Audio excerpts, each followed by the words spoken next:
Ms. Arias, please take the stand.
Please rise for the prayer.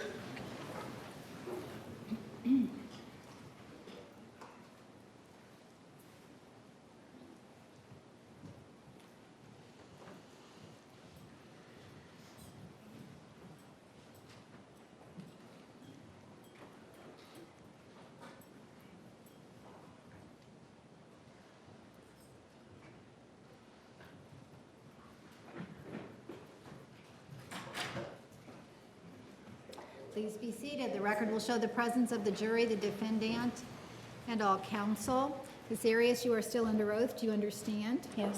Mr. Martinez, you may cross-examine the witness. Ma'am, take a look at Exhibit 413. You recognize that exhibit, correct? Yes. And that's a picture of you, correct? Right here? Yes. And the other one is a picture of your dumb sister, Angela, correct? That's my sister. She's not dumb.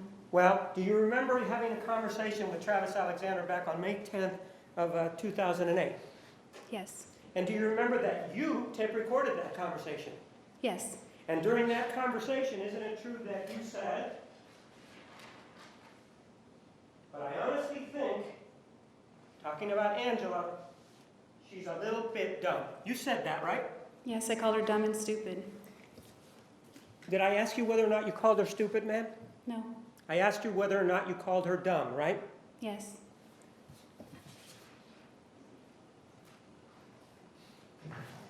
Ma'am, take a look at Exhibit 452.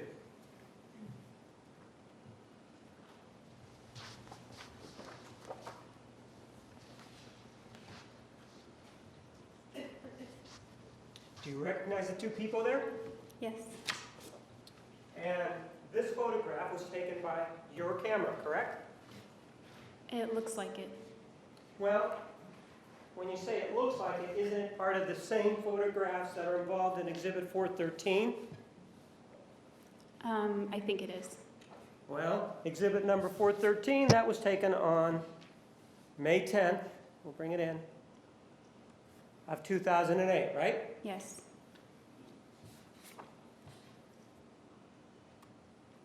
And this photograph here, Exhibit number 413, features the color of your hair, doesn't it? Yes. Exhibit 452 also features the color of your hair, doesn't it? Yes, a different part of my hair. And this was taken sometime in May of 2008, correct? This exhibit? No, exhibit number 452. I only remember it was the spring, I think. Of 2008? Yes. I move for the admission of exhibit 452. Objection, lack of foundation. Counsel approach.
452 is admitted.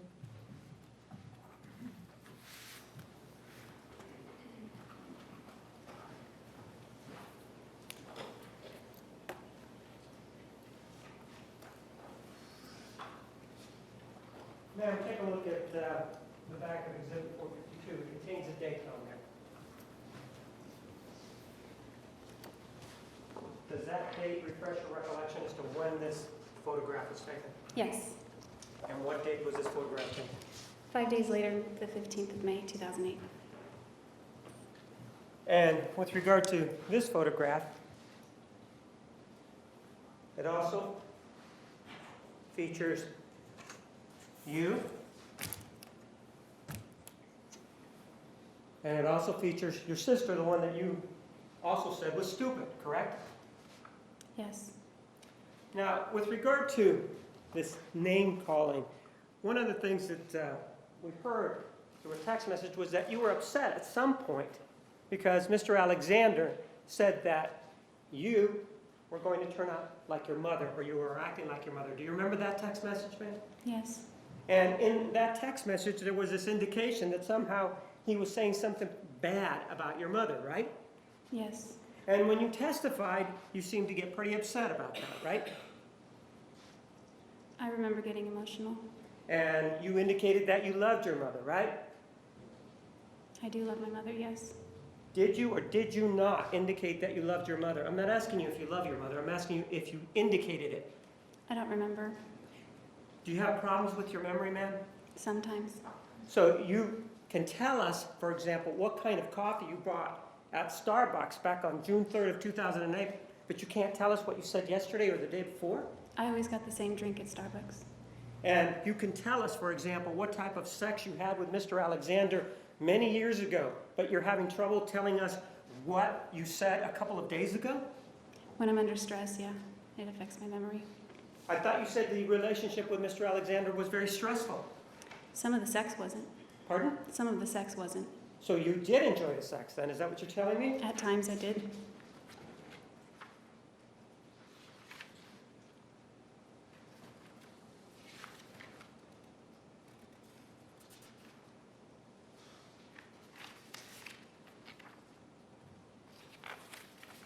But you did indicate at some point that, as part of your examination, also that Mr. Alexander at some point said something about your grandparents also. Do you remember telling us that? My grandfather. Right, that he made some pejorative comment or some bad comment about him, right? Yes, his name. Right.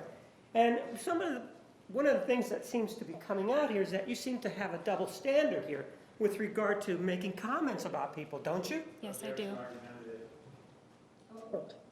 I do. And in fact, it's okay for you to make comments about, for example, Angela and call her dumb and stupid, right?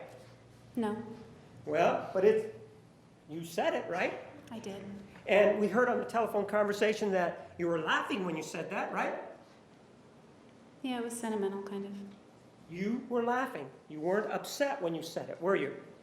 No. And then when Mr. Alexander says something like, you're going to be like your mother, that's when you get emotional and upset, right? I did. And that's when you get upset when he says something about your grandfather, right? That night I was upset. And, well, you did get upset, yes or no? No, because I was already upset. Well, you didn't get upset on the witness stand when you told us about Oh, that? yeah, on the witness stand, certainly.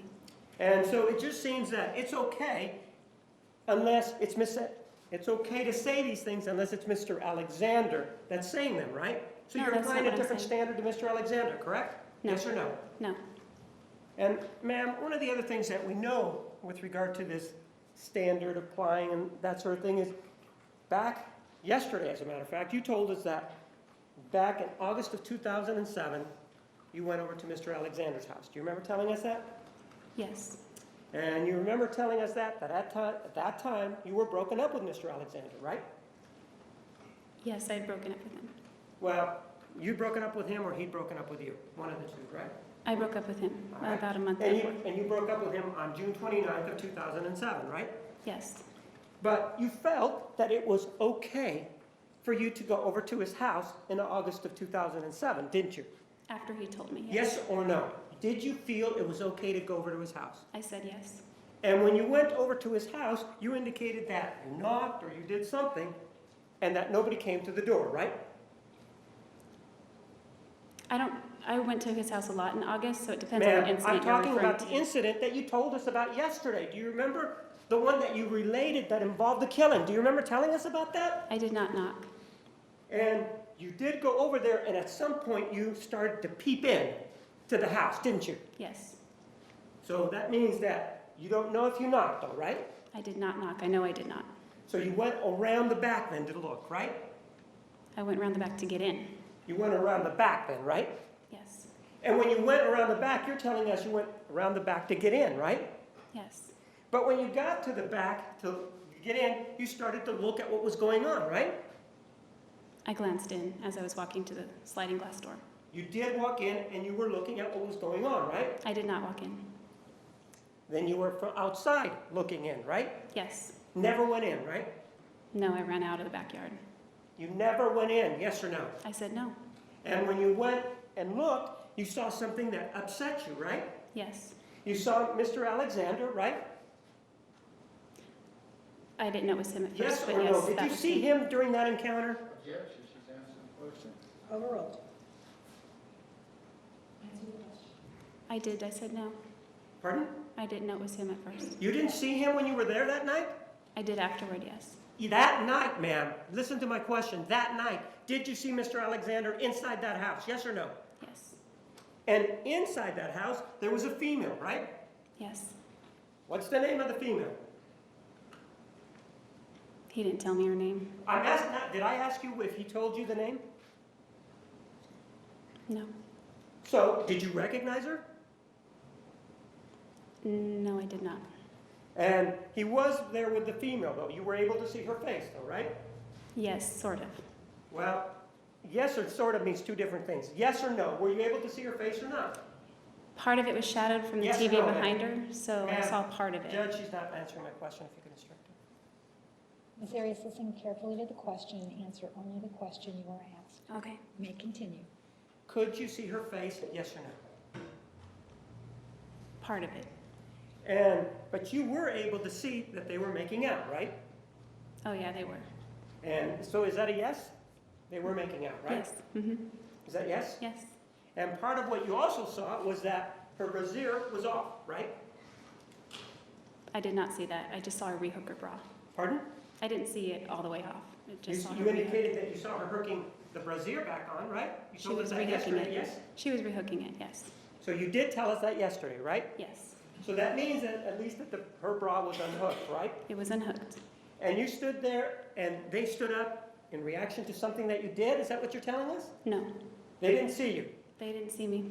but you saw you. So what happened then is you actually were watching what they were doing then, right?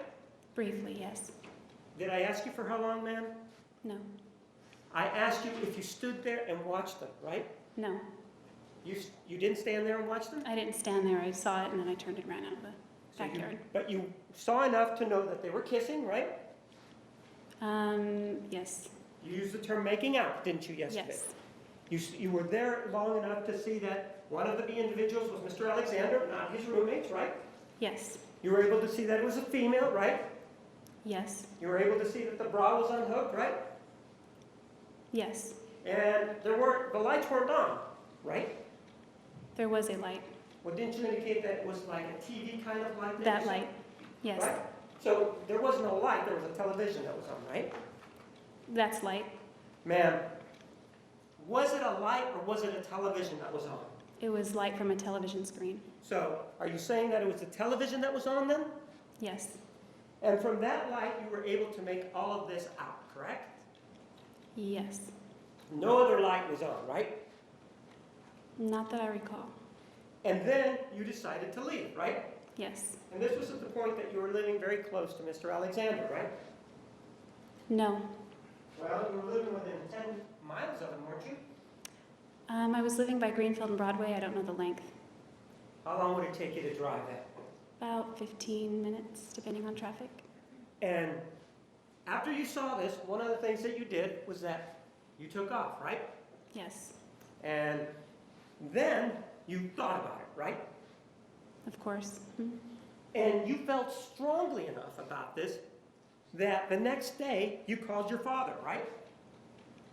I called my parents' house and my dad Yes or answered. no, you spoke to your father. I did speak to him. And you were crying, right? Yes, And you were upset about this, right? yes, And you told him why you were upset, right? yes. I thought you said before that you didn't discuss these issues involving you and Mr. Alexander. Not typically. Not typically. You said you didn't yesterday and all the days before. You remember telling us that? The violence, yes.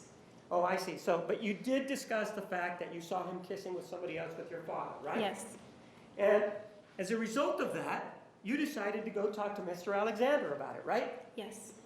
What in the world gave you the right to go talk to an ex-boyfriend with who, according to you, you'd broken up with? What right do you have to do that? Objection, Your Honor, so argumentative. Sustained. Ma'am, did you feel that you could go and talk to him about that? Of course. Why? Weren't you broken up? Yes, You were being territorial about him, weren't you? no. Oh, you weren't? Then why in the world would you even care what he was doing? Because he was trying to court me back. That's you telling us that he was trying to court you back. If he's trying to court you back, you could have just walked away at that point, couldn't you? Yeah, I could have at any time, I guess. Well, at that point, you could have walked away, right?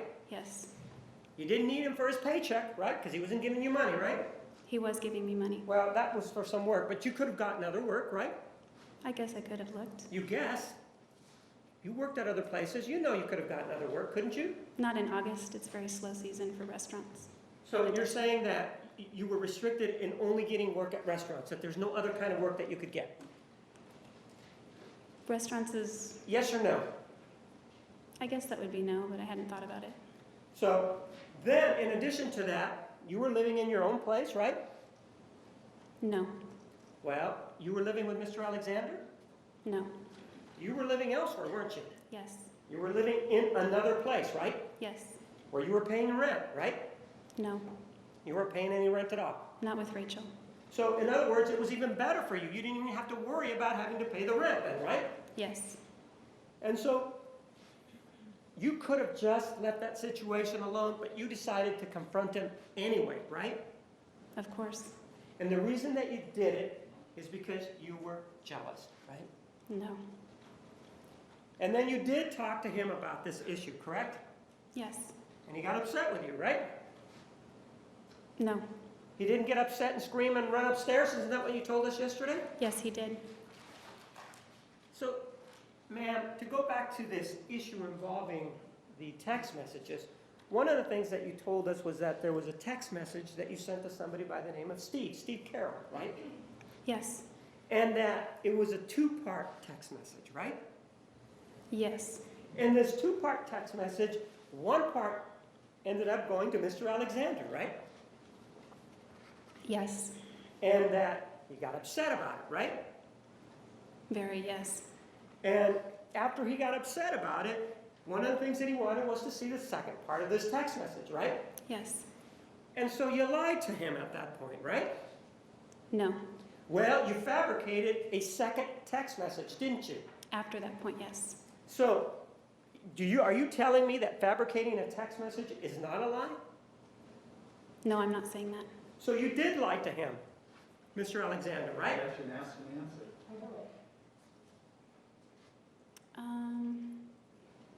Yes and no.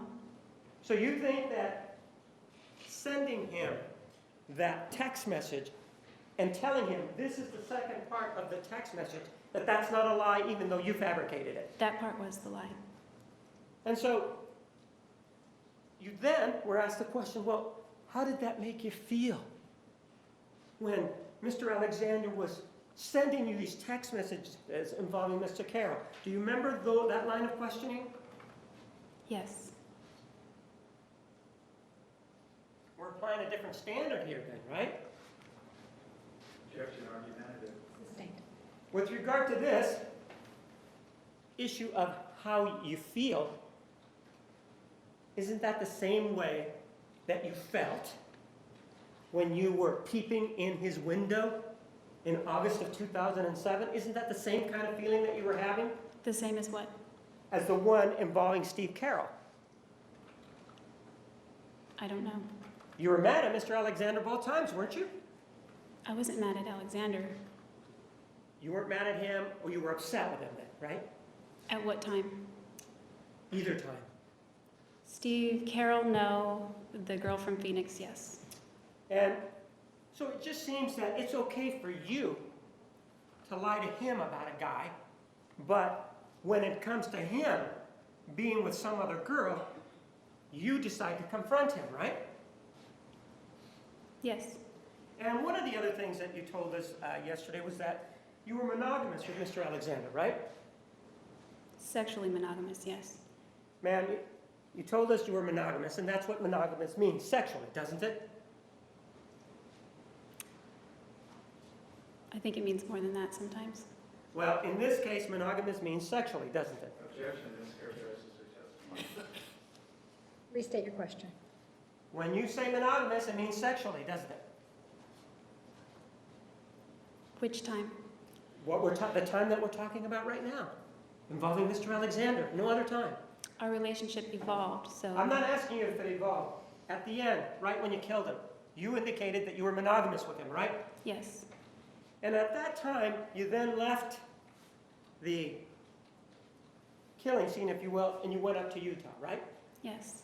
And when you went up to Utah, ma'am, you ended up with somebody by the name of Brian Burns, right? Yes. And you ended up in his bed, right? I think it was a love sack. Okay, and with regard to at that point, according to you, Mr. Alexander still wasn't dead, was he? It wasn't discussed. Well, did I ask you whether or not you discussed it with Mr. Burns? I didn't, did I? I wasn't talking about Mr. Burns. I'm asking you at that time, didn't you tell us yesterday, at the time that you went up to Utah, you weren't sure if he was dead? Do you remember telling us that? Not in Utah, from the Hoover Dam, or right before the checkpoint. So when did you know that he was dead? Tell me that.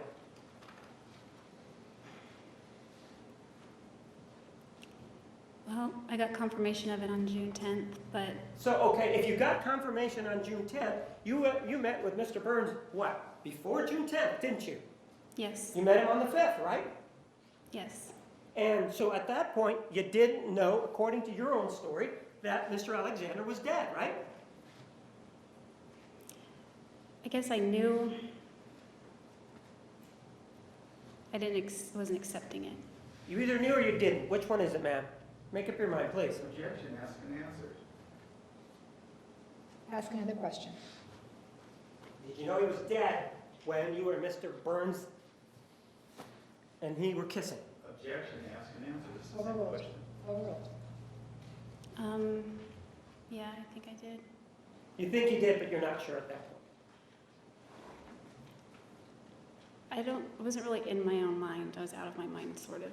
So It's kind if you didn't think he was dead, if that portion of you didn't think he was dead, then it's okay for you, at that point, if you didn't think he was dead, to sort of roll around with Mr. Alexander then, with Mr. Burns.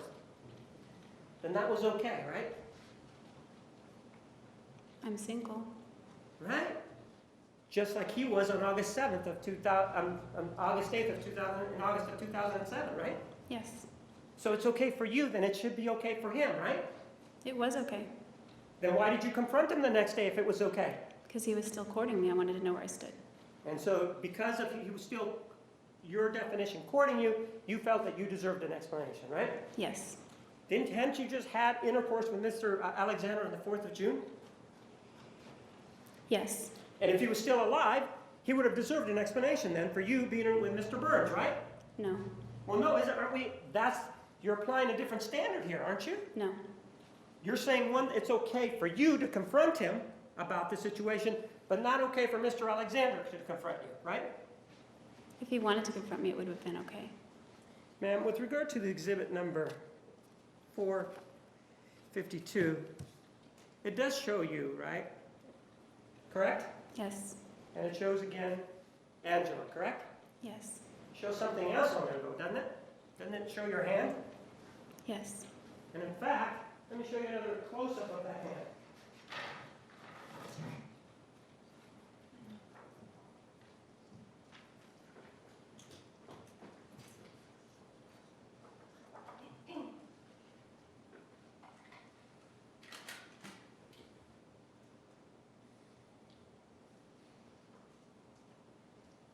Karen, we're gonna have chair for foundation. Please approach.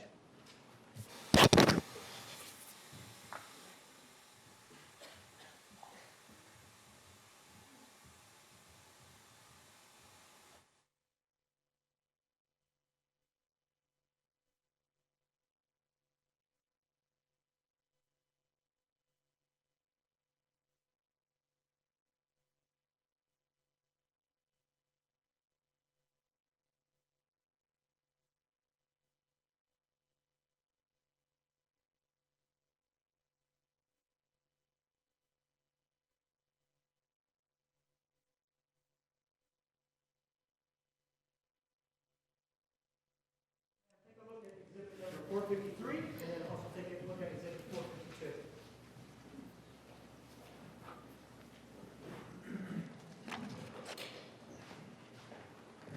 Exhibit 453 is a close-up of your hand, right? Yes. And you can also see the jewelry around your sister's neck. in Yes. Exhibit 453, correct? Yes.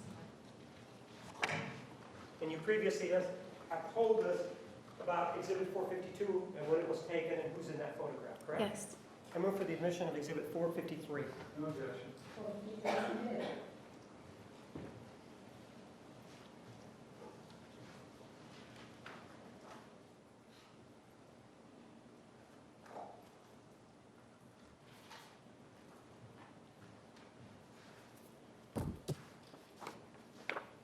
And ma'am, this was also taken, according to your testimony, on May 15th. Let's take a look at that, of 2008.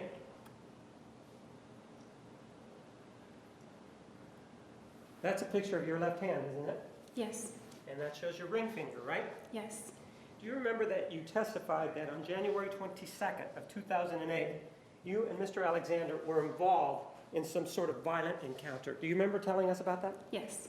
And you told us that during that encounter, he threw you down. Do you remember that? Yes. And while you were down, that he kicked you, right? Yes. And when he kicked you, ma'am, one of the things that happened was that you put up your left hand. Do you remember telling us that? Yes, both hands. Well, you told us specifically about your left hand, right? Yes. And when you went to put up your left hand, according to you, he kicked you and he damaged your ring finger on the left hand, correct? Yes. And in fact, you even held it up for us, didn't you? Yes. And it was crooked when you showed it to us, wasn't it? It's bent. Yes. It's bent. Show us how bent it is again, ma'am. It's higher so we can see it sideways.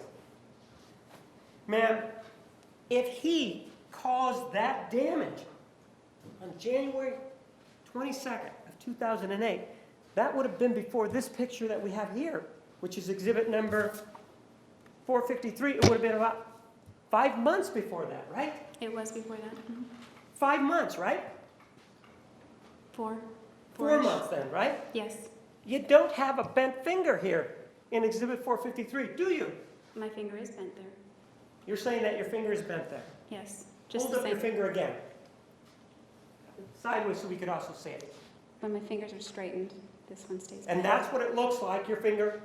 And you're saying that's what happened on January 22nd, 2008, right? Yes. Ma'am, one of the other things involving this particular finger, it seems to have had its run, if you will, of bad things happen to it, right?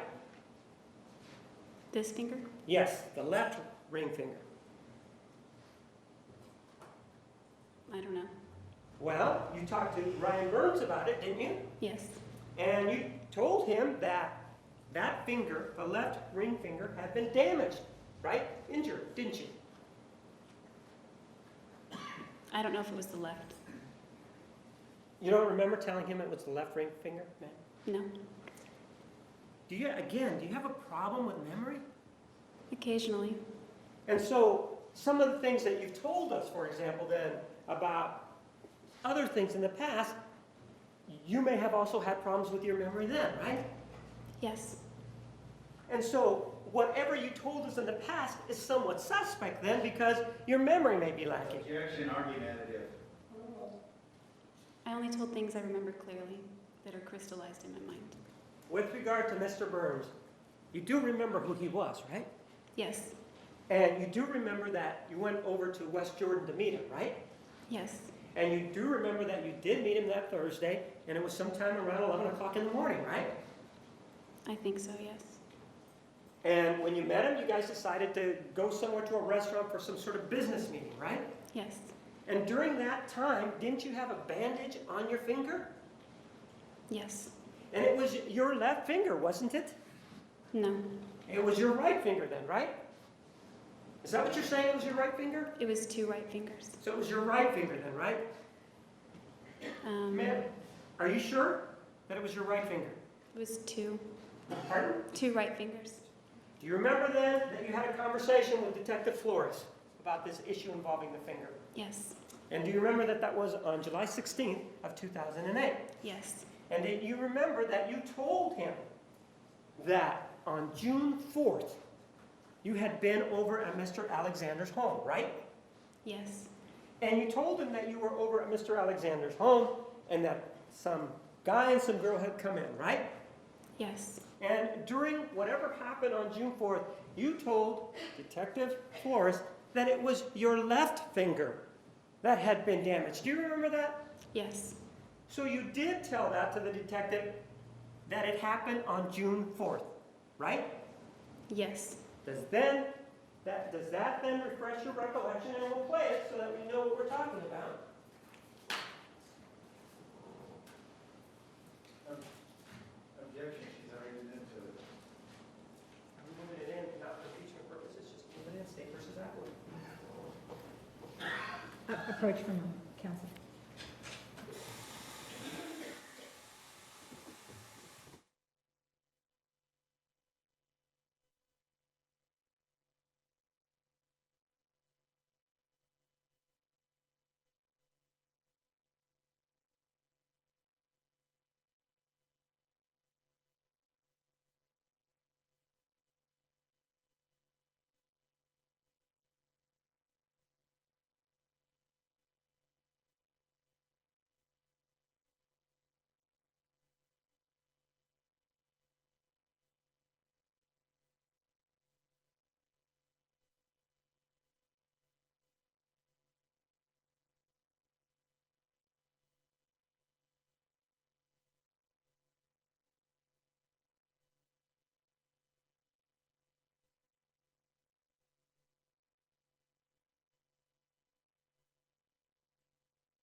454 is admitted.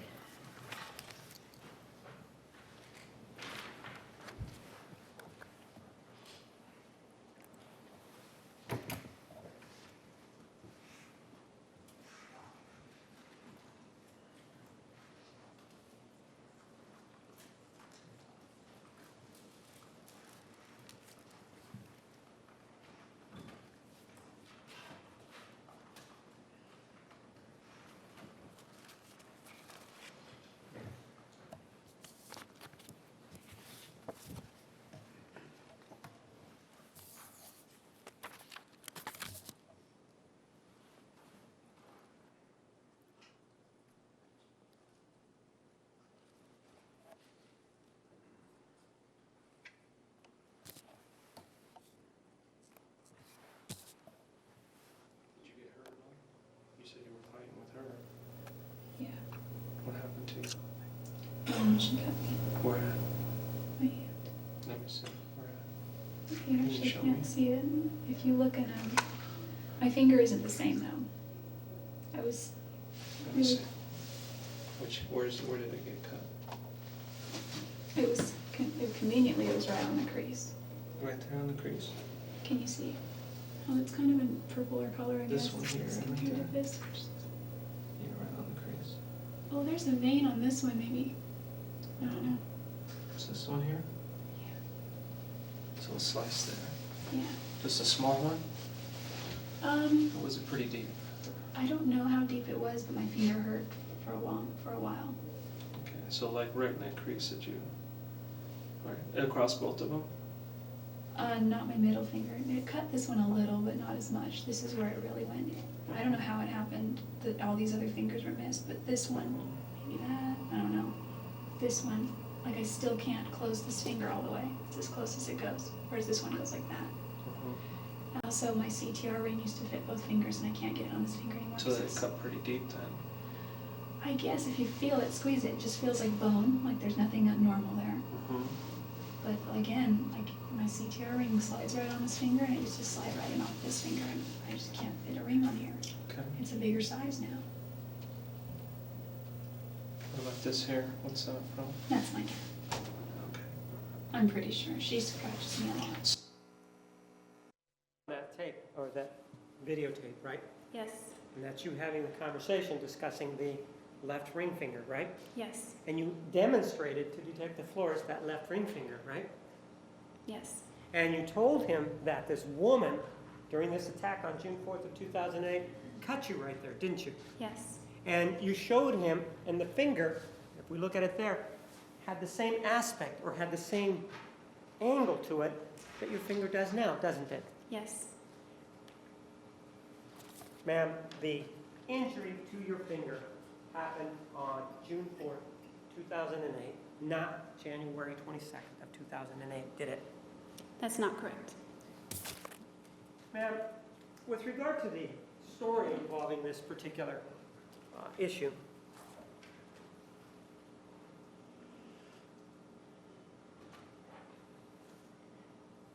you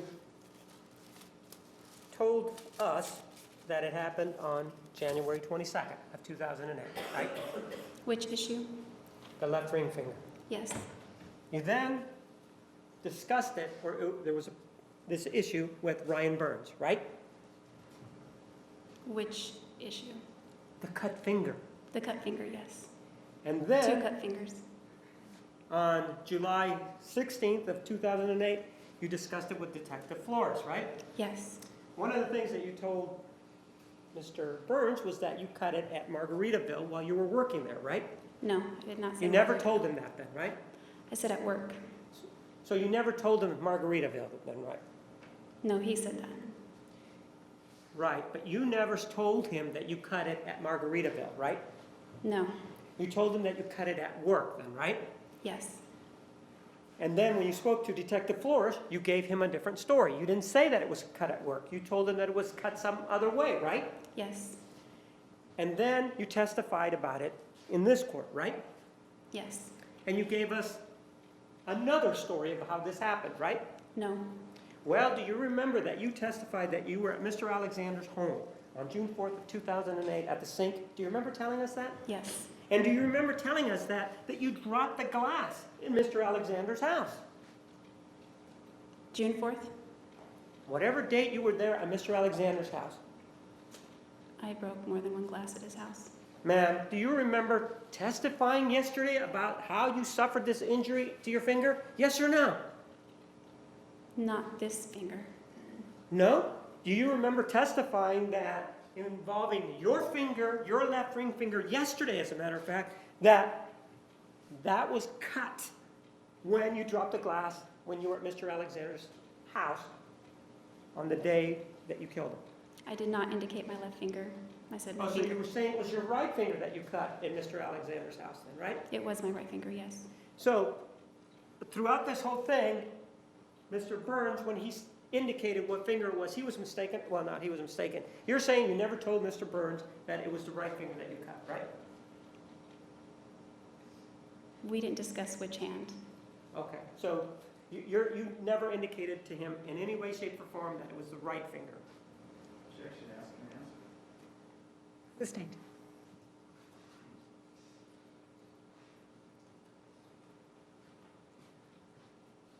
And this issue of the 22nd of January 22nd, when you injured, when you say that you were injured, you kept a journal, didn't you? You kept the journal, didn't you? Yes, I did. And you didn't write in it all the time, but you wrote in it some of the time, right? Frequently, yes. Frequently. And you were writing about what was going on in your life back in January of 2008, right? Yes. And you would write about things that were significant to you, right? Some things. Right. And in fact, with regard to this particular journal, you knew that you could almost write anything that you wanted in it because it was going to stay private, right? No. Well, ma'am, let me show you, or let me mark one of them as an exhibit.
Take a look at exhibit 242.001.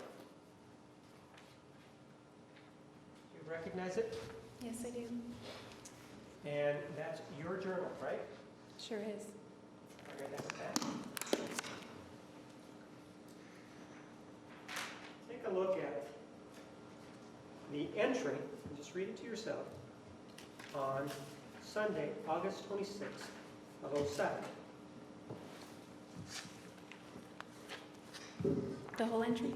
Just read the first 5 lines. 6 lines.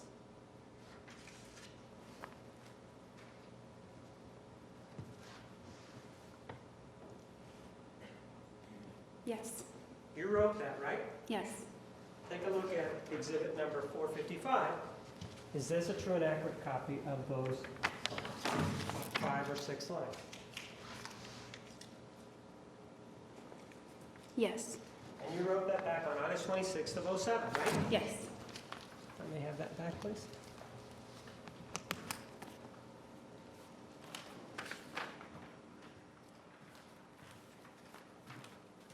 Move for the admission of exhibit number 4.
You may.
455 is admitted.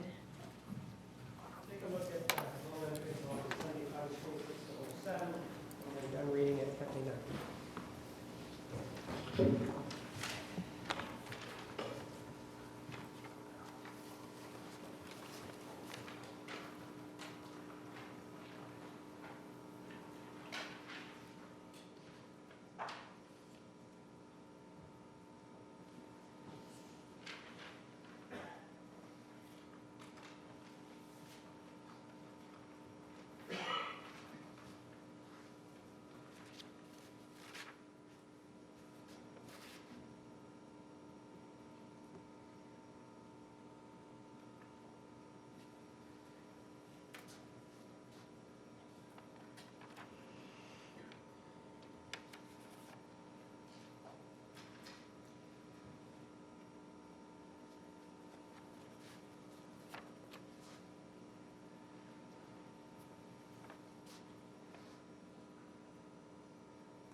Just this one entry. Yes, just that one entry of August 26th of 07. Okay. I know you have two entries, but the first entry is the one we're talking about. Yeah, it looks like I have 3 on that day. So have you read the first entry that involves this particular snippet? Yes. Thank you. Objection, Your Honor, let's recall entries before answering the questions from August. Overruled.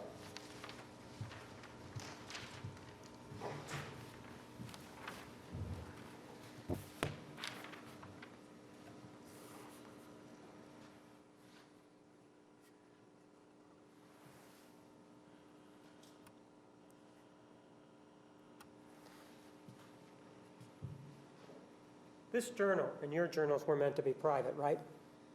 Yes. And that's what it says there. Well, I guess it's a good thing that nobody else reads this, because I write right now that I love Travis Victor Alexander so completely that I don't know any other way to be, correct? That's what it says. Yes. Do you remember when we started talking this morning that we talked about an incident where you went over to his house? Yes. And this was the incident that you referenced involving the killing, right? That it went through your head, right?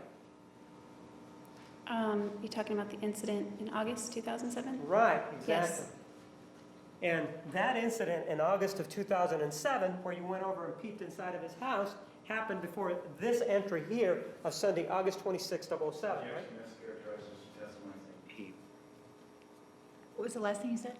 He said, by saying peep, Restate your question. When you looked inside the house.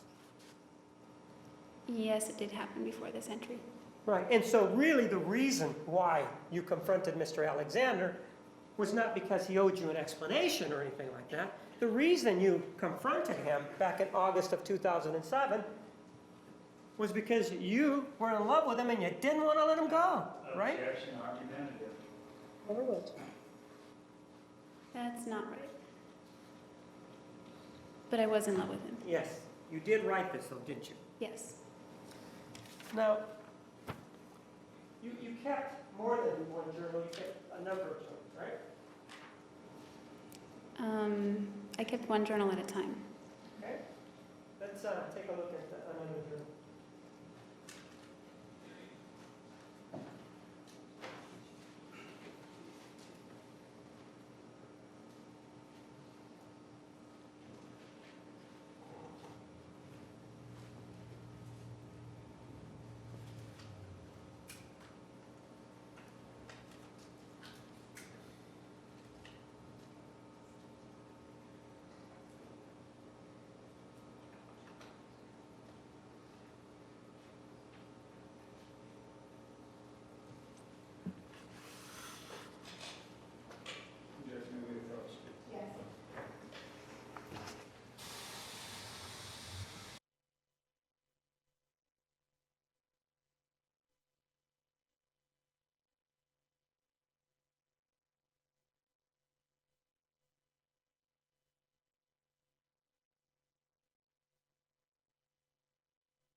recognize it, right? Yes. Why don't you open it up and look through it? 2.002.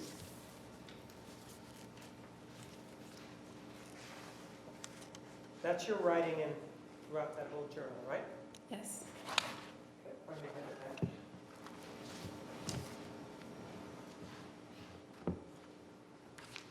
There is an entry for Thursday, January 24th, 2008, right? Yes. Let's just take a look at it. See that? Yes. Let me mark another exhibit for you.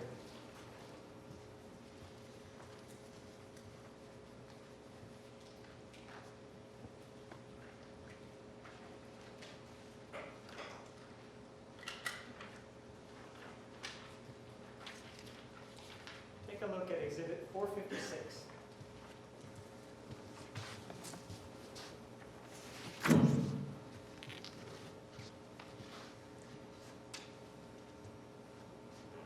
The exhibit that you have in front of you, that's the whole entry for January 24th of 2008, correct? I believe it is for this single one, yes.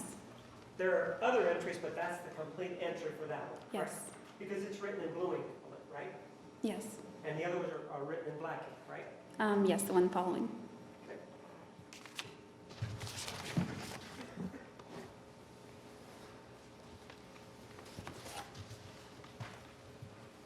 We move for the admission of exhibit number 456.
We approach?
And again, take a look at this exhibit number 242002. We talked about the entry of January 24th of 2008. Take a look at this journal. And isn't it true that the previous, in terms of chronological time, that the previous entry is on January 20th of 2008.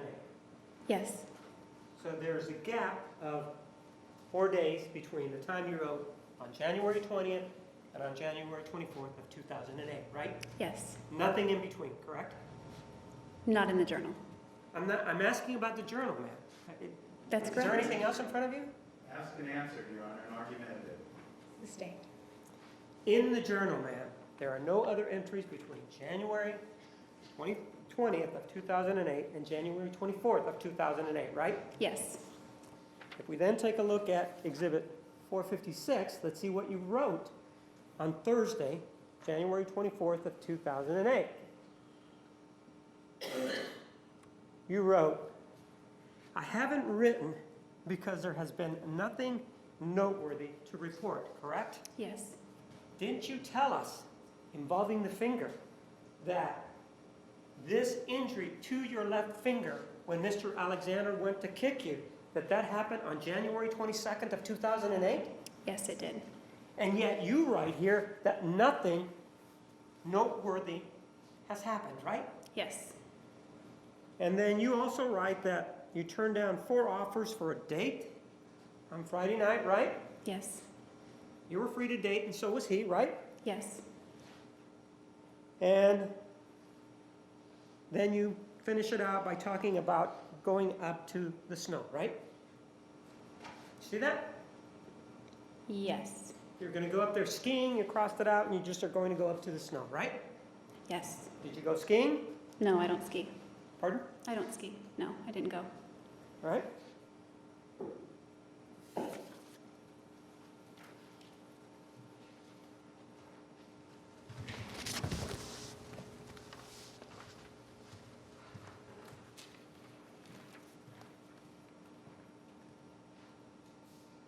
The entry of January 20th of 2008, take a look at exhibit number 242.02. Count the pages, please. The pages between the two? No, just your entry of Sunday, January 20th, 2008. Do you want me to show you where it is? I have it.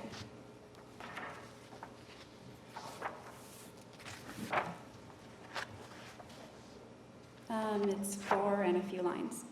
And it starts on the lower left-hand corner with 3 lines if you count the date, indicating January 20th of 2008, right? Yes, and I'm sorry, I misspoke. It's 5 pages and a few lines. And in it, one of the things that you talk about is this issue involving Lonnie's baptism, right? I haven't read it. Can I read it? Sure, go ahead.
I moved away from Lonnie, so if you want me to finish it, if you're gonna ask me about the rest of the entry, I can read the I'm rest. asking you about reading the whole entry of Sunday, June Okay. 20th, 2008. Go ahead Okay. and finish it.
Yes, It does talk about Lonnie's baptism, right? yes, And previously, when you testified, you indicated that the reason you missed Lonnie's baptism was because you and Mr. Alexander were involved in a sexual liaison, right? yes, And this was the sexual liaison where the Pop Rocks and the Tootsie Pops were involved, right? That's what you said, right? I'd have to reference dates.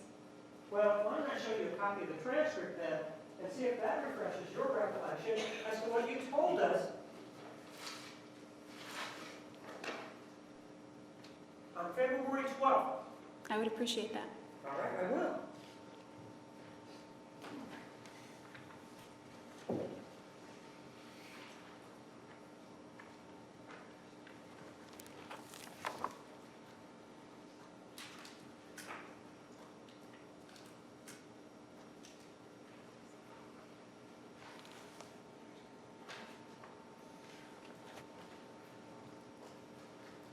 Starting on page 5. Bottom, read that Would you like me to read it out loud? to yourself.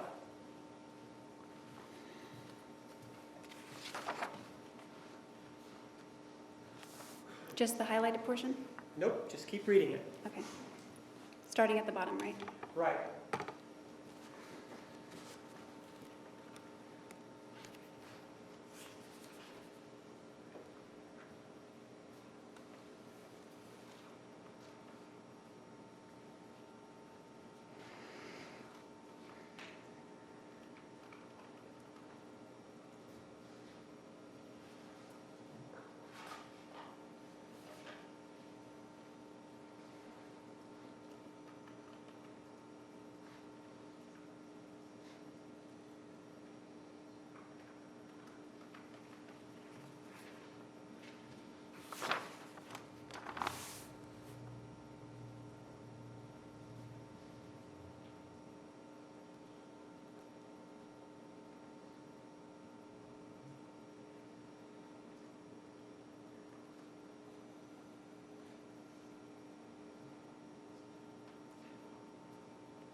Remember, we would have there's any questions and services for the entire transcript.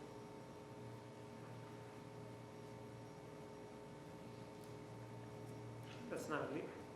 I can respond if you want. It's not a legal basis. Approach.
Have you read the entire transcript that deals with the sexual encounter involving the Pop Rocks and the Tootsie Pops?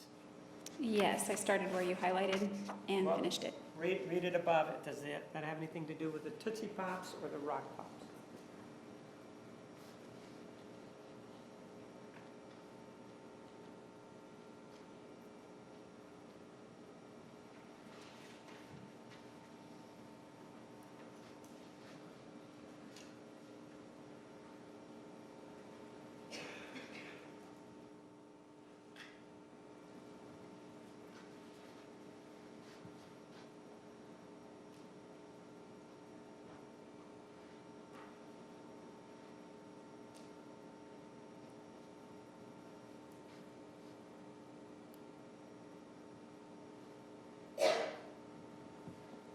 Okay, Does the upper portion have anything to do with it or not? yes. Why don't you read the previous page just to make sure that we covered everything involving that particular encounter? Judge Young, yes, you instructed the allowed to read the entire transcript. Granted.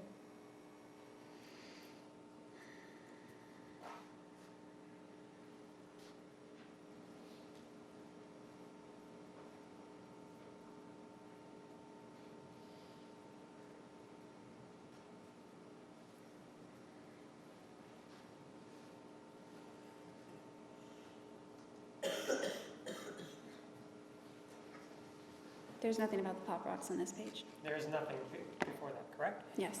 Again, Judge, I'm going to fix the question. She's read the entire transcript. I don't believe she has at this point. Read the entire transcript.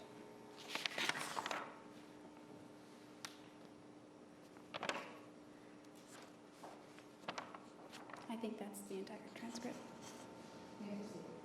Irrespective of the date that we're talking about, whether it was January 20th or January 21st or January 22nd, you do reference the Pop Rocks and Tootsie Pops sexual incident by reference to Lonnie's baptism, right? Yes.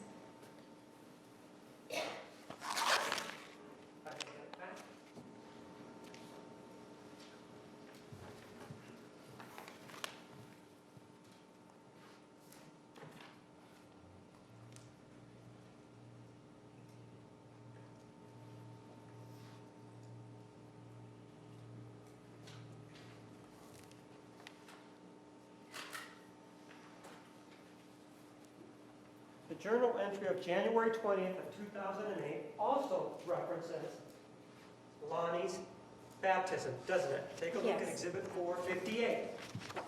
This is 458.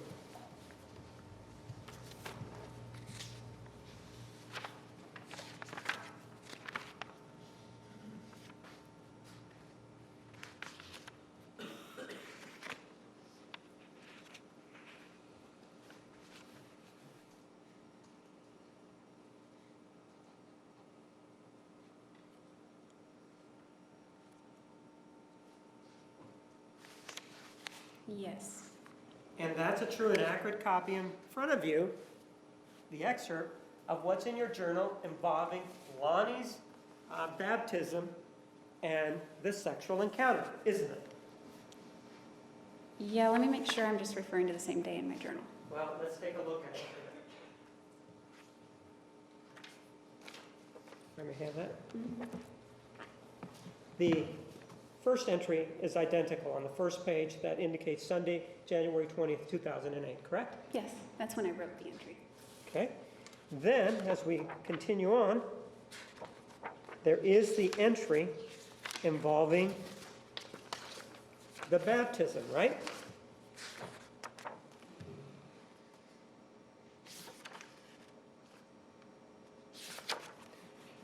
Do you see that? Let's start that entry is there involving Lonnie's baptism. Yes, I just don't know if I'm referencing the 20th on that part of the entry. Ma'am, is there any other intervening date between the January 20th of 2008 where we started and the very end where you put JA? Is there any other date in there? That I did. Yes or no? There might be, I haven't. Well, why don't you take a look? Let's take a look at the first page. First page starts Sunday, January 20th, 2008, doesn't it? When I wrote it, yes. Does it start out saying Sunday, January 20th, 2008, yes or no? Yes. And isn't it true that it starts out in black ink, right?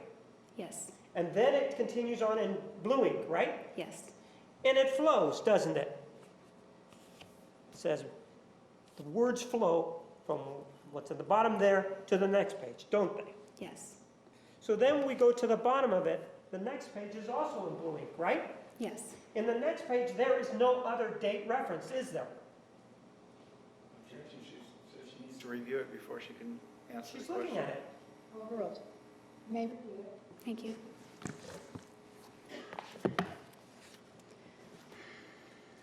No, ma'am. Don't turn the page. I just want you to look at that next page to see if you see a date. Objection, Your Honor, she says she needs to review it. Oh, that's not the question. Overruled. I didn't write a date. No, there is no date on there, is there? No.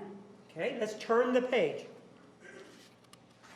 And that page is also in blue ink, right? Yes. And there is no date on that next page, is there? That's correct. Then let's look at the page following that.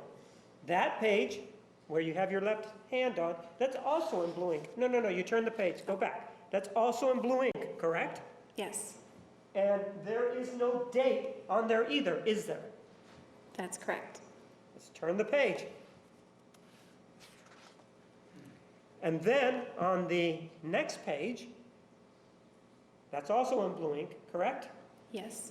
And there's no date on that either, right? That is correct. The next page after that contains the initials JA, right? Yes. That's for Jodi Arias, correct? Yes. And that's also in blue ink, correct? Yes. And there's no date in that one, is there? There is not. And if you turn the page, go ahead. There's an entry for January 24th of 2008, right? Yes. We can then go back, turn the page once. We're looking at the entry that says JA on it, right? Yes. We go to the previous page, the one that you're pointing to. It does start, if I may have it back, with a word that's in quotations, right? Yes. Exhibit number 458 includes that particular portion of the entry in quotations, right? Yes. Then if we go to the previous page, at the bottom of the page,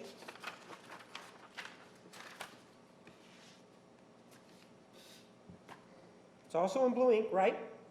Yes. The entry that I'm showing you now includes that last paragraph, right? Second to last. Second to last paragraph. Well, if you take a look at the bottom, you see that there's a word Oh, I that's... apologize. You're correct. Okay?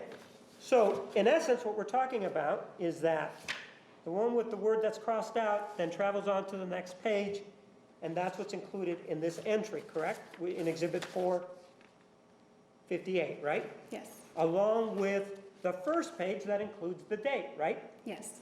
And the entry, or Exhibit 458, references Lonnie's baptism, right?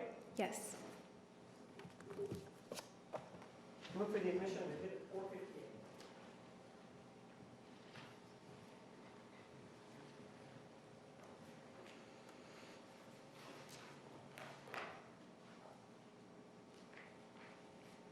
No, this is basically several pages, correct? Take the All right, you last need some additional time. All right, ladies and gentlemen, we are going to take the noon recess at this time. Please be back in the jury room at 1:25.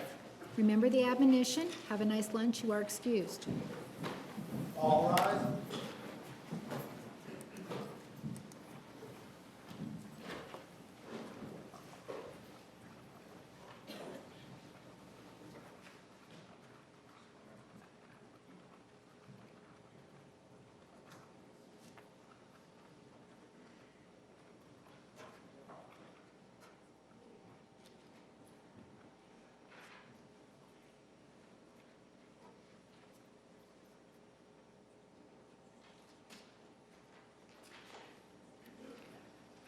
The record will show the jury has left the courtroom. Ms. Arias, you may step down.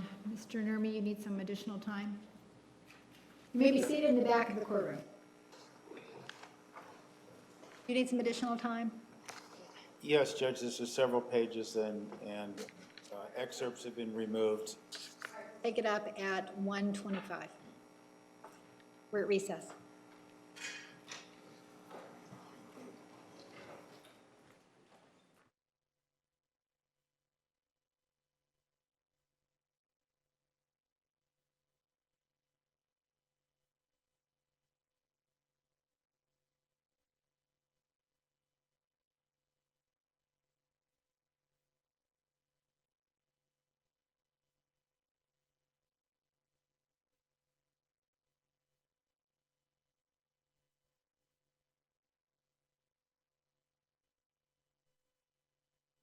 Thank you. Please be seated.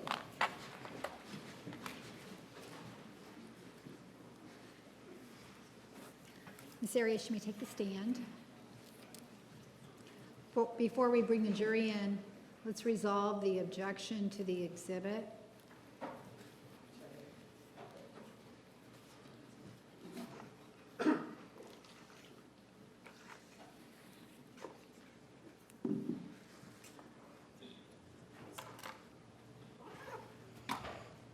Council approach.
before the jury comes in, Mr. Martinez and Ms. Arias, would you please make sure that you are not speaking over each other when you are talking with each other during cross-examination? It makes it difficult for the court reporter. Thank you.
We have a missing juror. That is the reason for the delay.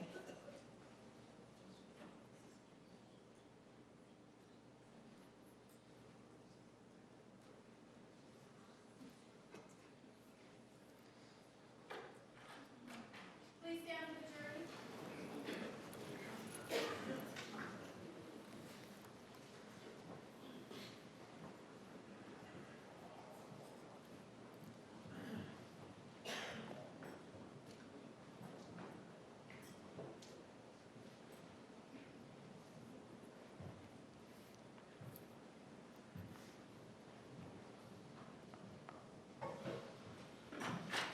Please be seated. The record will show the presence of the jury, the defendant, and all counsel.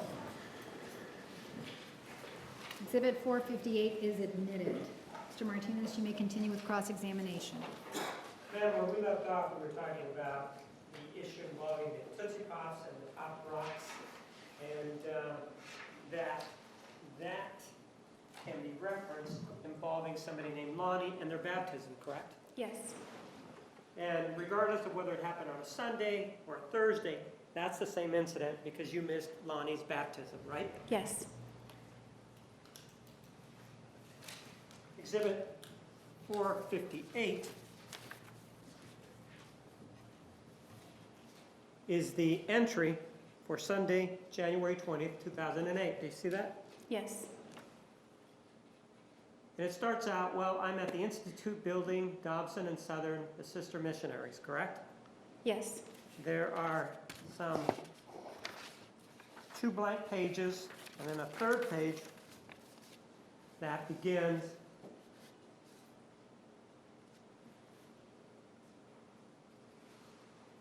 and says, so I went to the church building and met with the sisters and gave them a ride to the Institute building where I am now, correct? Yes. That's part of the same entry for that January 20th, 2008 date, correct? Yes. There are no, in the whole body of that particular entry, there are no other dates mentioned, correct? There's another day reference, but not a date. I'm asking dates, aren't I? Right? It's implied. It is referenced. No, I'm asking dates. do you see anywhere in those 5 or 6 pages another date? Yes. Show me where there is another DATE date in Exhibit 242.002.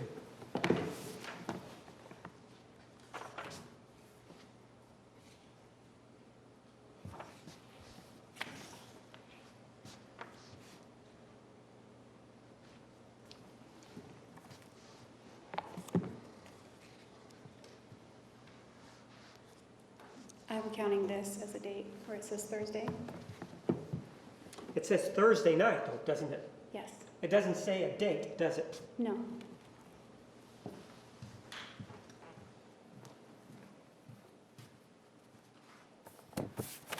And we're getting to it when it says Thursday, that's at the lower right-hand corner of this exhibit number 458, correct? That's correct. And your testimony involving the pop rocks, exhibit number 457, does indicate that you thought it was a Thursday, right? Yes. You indicated previously that you were having trouble remembering it. Did this exhibit refresh your recollection? Yes. And so you indicating I'm sitting with next to Sisters Knight, who's totally trying to read this, and Lonnie, who was just confirmed today, right? Yes. And that's the Lonnie that we've been talking about, right? Yes. He was baptized Thursday night, which is the date that is referenced in your previous testimony, right? Right. Shame on me. I was, quote unquote, wrapped up in other activities that pulled me away from attending the baptism. And the reason that's in quotes is because you're trying to get across something else other than being wrapped up, right? Yes. You're trying to get across that this involved a liaison or a sexual liaison with Travis Alexander, right? Yes. And you said namely work, but then getting prepped to go to Travis's house for the night, where we explored every naughty fantasy we could conjure up in our fruitful imaginations that we haven't already fulfilled with one another. I love him, I really do, right? Yes. And the fantasy that you're talking about involved the Tootsie Pops and Pop Rocks, correct? Part of it did, yes. Part of it, well, ma'am, this transcript that we talked about only talks about the Tootsie Pops and Pop Rocks, doesn't it? No, it mentions bubble bath. It mentions what? The bubbles. And the bubble bath is part of the Tootsie Pops and Pop Rocks, right? They were separate the same night. Same night, is that how this reads, ma'am? The transcript, is that how it reads? I don't know if it reads that way, but Well, that's then what it take a is. look at 459, which is the partial transcript, and see if that's how it reads, that it's different. Different how? I don't know. Well, the way you were trying to tell me that it was different, that it talks about a different sequence of events.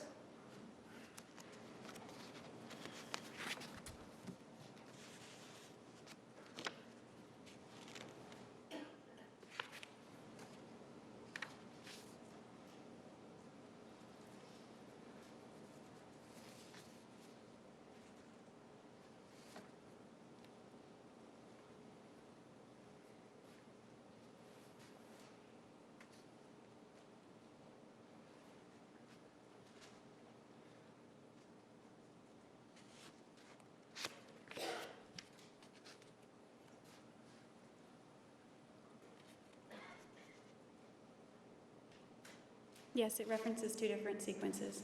Which do you see? Events. Are you talking about the issue involving the bathtub? Yes. Isn't that part of the Tootsie Pops and Pop Rocks engagement, if you will? Not in the bathtub. It didn't happen on the same day, ma'am? Same day, yes. Same encounter? Yes, I guess. Well, no, what I'm saying is, did he ejaculate twice that night? Yes. So are you saying that when you were involved in the bathtub, that was hours later than the Tootsie Pops and Pop Rocks? Is that what you're saying? No. It was part of the same encounter, wasn't it? Yes. I guess. When you keep saying I guess, you were there though, right? Yeah, I was there. And you were enjoying it, weren't you? Yes. And you enjoyed the Tootsie Pops and the Pop Rocks, correct? I enjoyed his attention. No, I want to know if you enjoyed the Tootsie Pops and the Pop Rocks. I'm not asking you about his attention. Overruled. I can't say enjoy would be the right word. Well, what you're saying is, when we talk about the Tootsie Pops and the Pop Rocks, you're saying you didn't enjoy it, did not enjoy it, I'm correct? not saying that either. Well, there can't be a middle ground. You either enjoyed it or you didn't, right? That's not correct. Oh, so you can go, in your view, you can go through an act and not enjoy it, but also enjoy it. What are you trying to say? Am I allowed to tell you what I'm trying to say? I want to know whether or not you enjoyed it. I wouldn't characterize it that way. So you're saying you did not enjoy it? Just want to be If clear. you're speaking only in the context of the Tootsie Pops and the And Pop the Pop Rocks, Rocks, sure. I wouldn't call it enjoyed. You would not say that you enjoyed it, right? I would not say enjoyed. And if we then take a look, though, at exhibit number 458, which references that encounter involving Lonnie, right? Lonnie, no. You mean, It didn't involve the baptism involving Lonnie? I don't understand your Well, question. then let's just take a look at it, okay? We're talking about, irrespective of the date, we've referenced it as Lonnie's baptism, just for point of reference. You remember we talked about that, right? That's right. During this encounter that we've been calling Lonnie's baptism, there were some Pop Rocks and Tootsie Pops that were involved, right?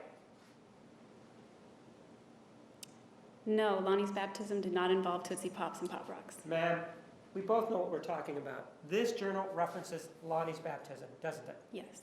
And you missed Lonnie's baptism, right? Yes. And the reason you missed Lonnie's baptism is because you were having a Tootsie Pop placed somewhere, right? Yes, that's one of the reasons. Okay? And this exhibit here, exhibit number 458,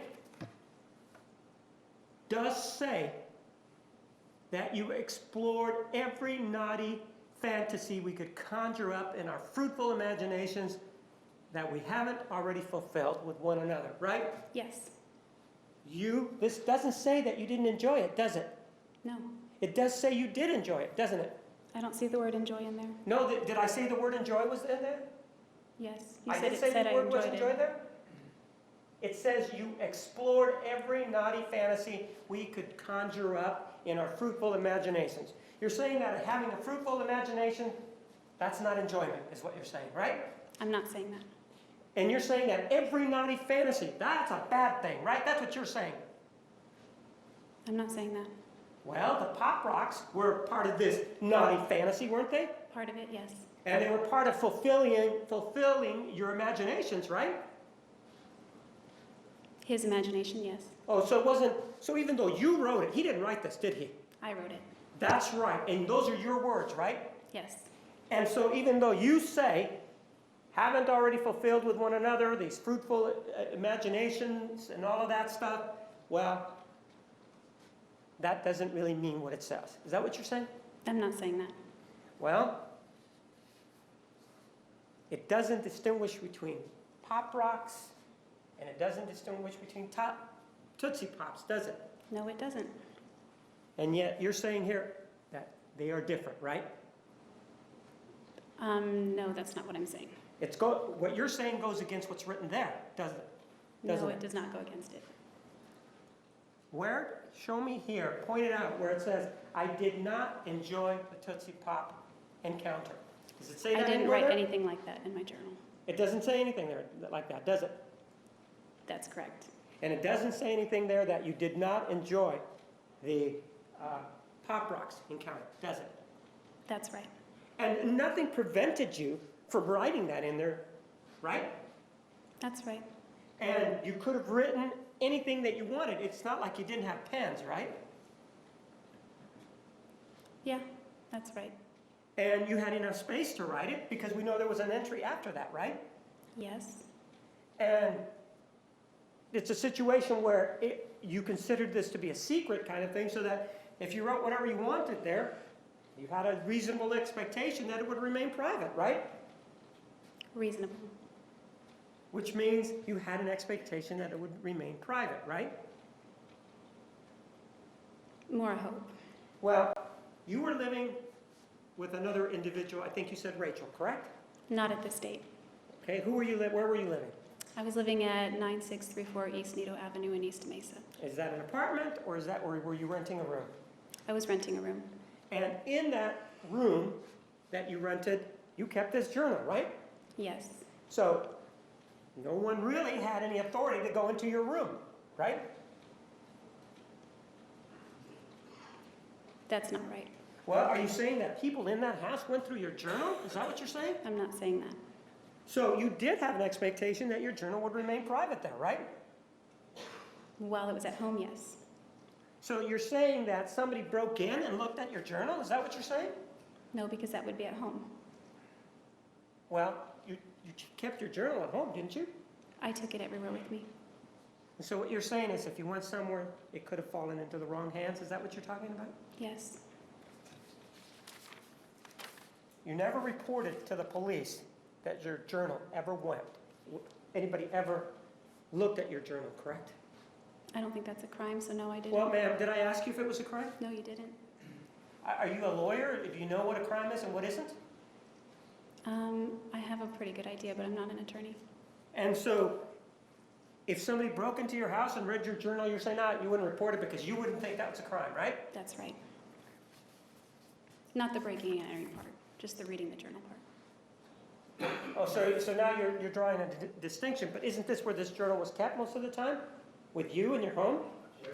No, I misunderstood what you said. Overruled. My understanding was that you were talking about if somebody was looking in my journal, if I would have reported that. No, I would not have reported somebody reading my journal to the police. Part of this encounter that you had involving the Tootsie Pops also involved braids, correct? Yes. And you have a definite opinion on the braids, don't you?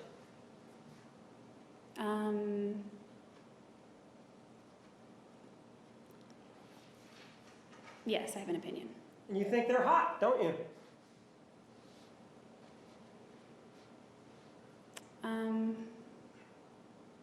I guess. Well, no, you're the person that knows. We don't want you to guess. You think that the braids are hot, don't you? I think cute is more appropriate. Ma'am?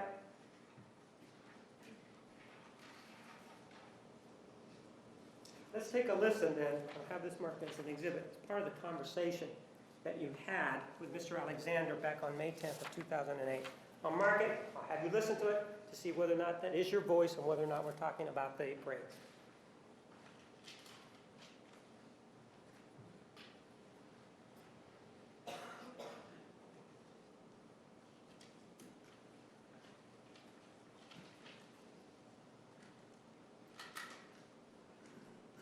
This is exhibit 460.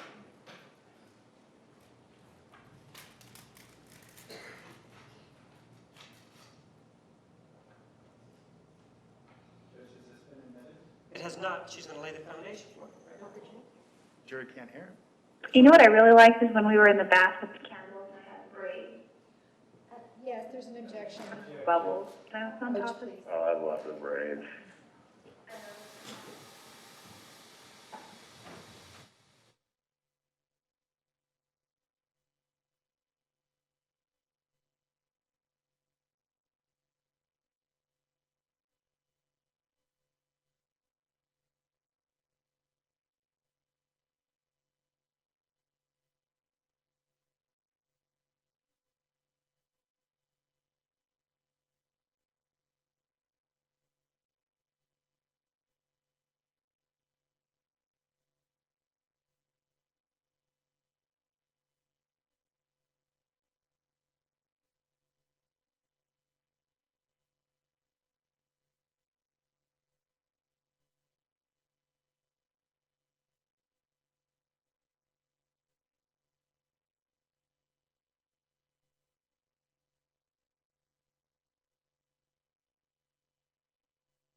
You know what I really liked is when we were in the bath with the candles and I had the braids.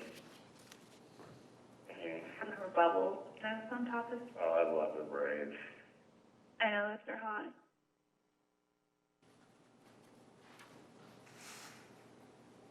That was your voice, right? Yes, And you're talking about braids, right? yes, And you're talking about how much you like them, right?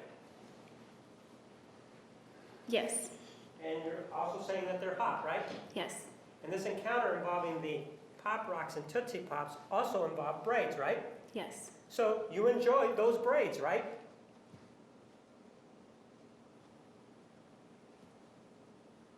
I don't, it's not a yes or no answer. Well, we did hear you saying that you enjoyed them, right? Do you want to hear it again? No, You did hear that, right? I said I like them. When you say that you like them, isn't it true that that means that if there's something that's enjoyable, Yes, right? And you also said that they were hot, right? yes, So during your sexual encounters with Mr. Alexander, if you wore braids, you thought they were hot and you liked them, right?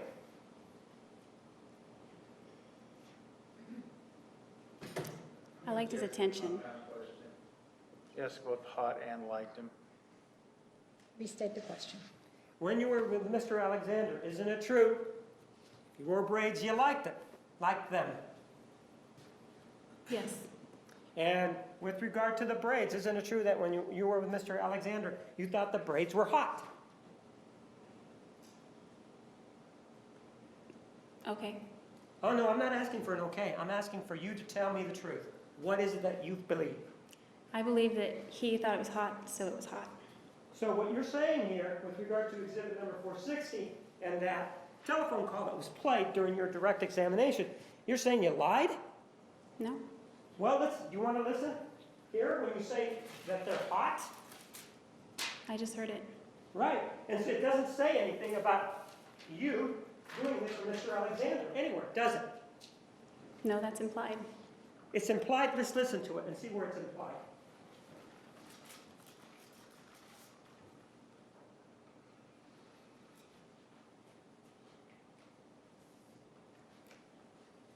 You know what I really liked is when we were in the bath with the candles and I had the braids. Some of her bubbles that was on top of. Oh, I love the braids. I know if they're hot. That's your voice, right? Yes, and Travis's. Did I ask you if that was Travis's voice, ma'am?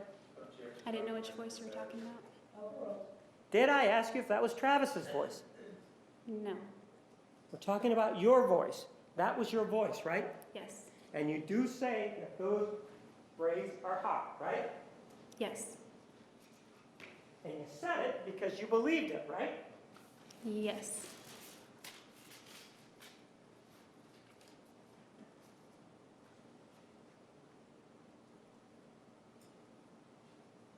These two entries that we have here, these journal entries.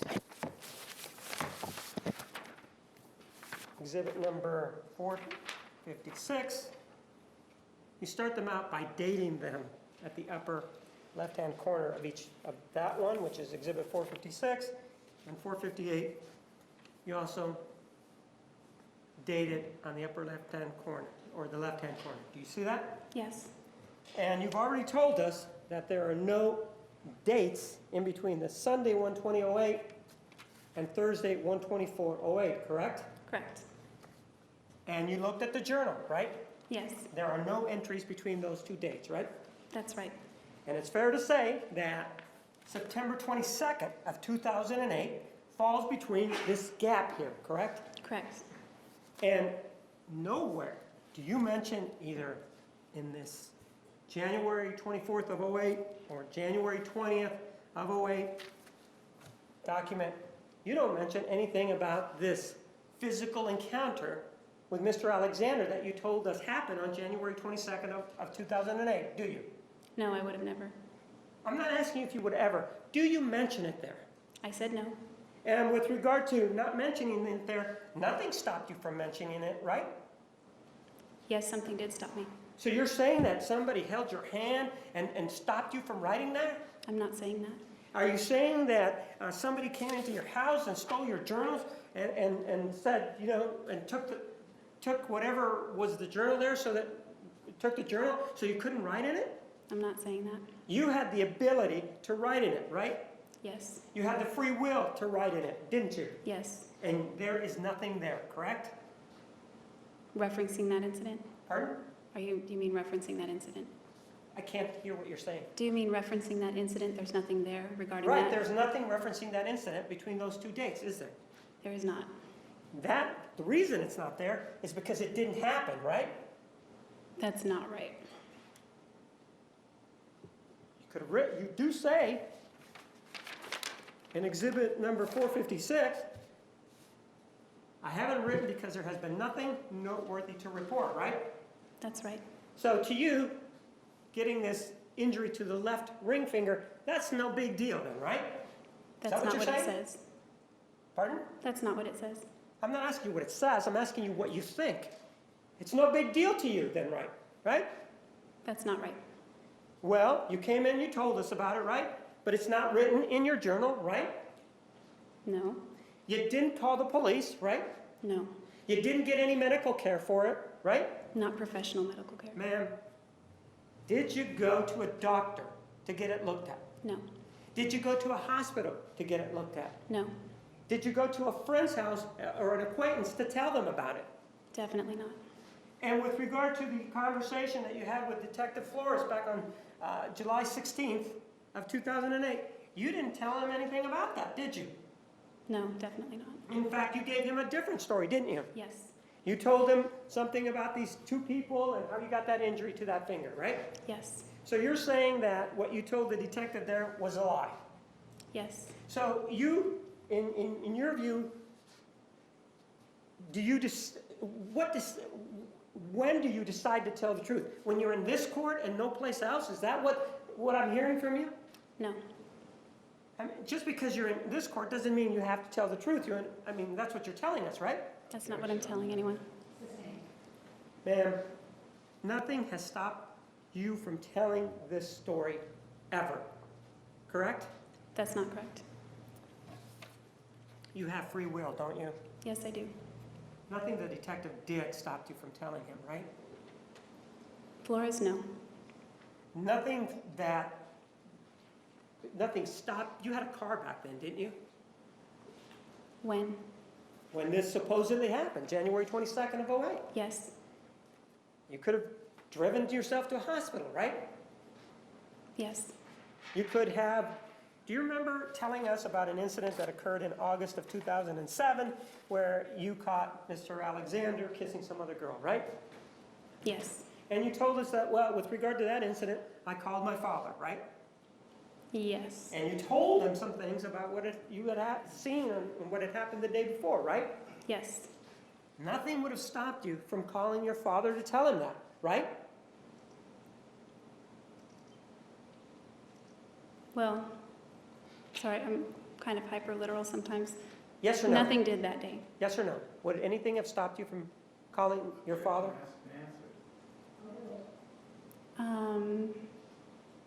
Maybe, but Well, ma'am, you didn't have any problem calling him in August of 2007 and complaining, did you? I did have a problem with it. He had to convince me to tell him. Well, you called him and you told him, right? Eventually, yes, I did. You called him and you told him, right? Yes, You could have called him and said, hey, I got this problem with my finger. You had a telephone, right? I didn't have a problem with my finger then. Well, I thought that you told us when you testified that on January 22nd of 2008 was when you had this finger injured by Mr. Alexander. Do you remember telling us that? Yes, January, yes. And so in January 22nd of 2008 or any time thereafter, you had a telephone, right?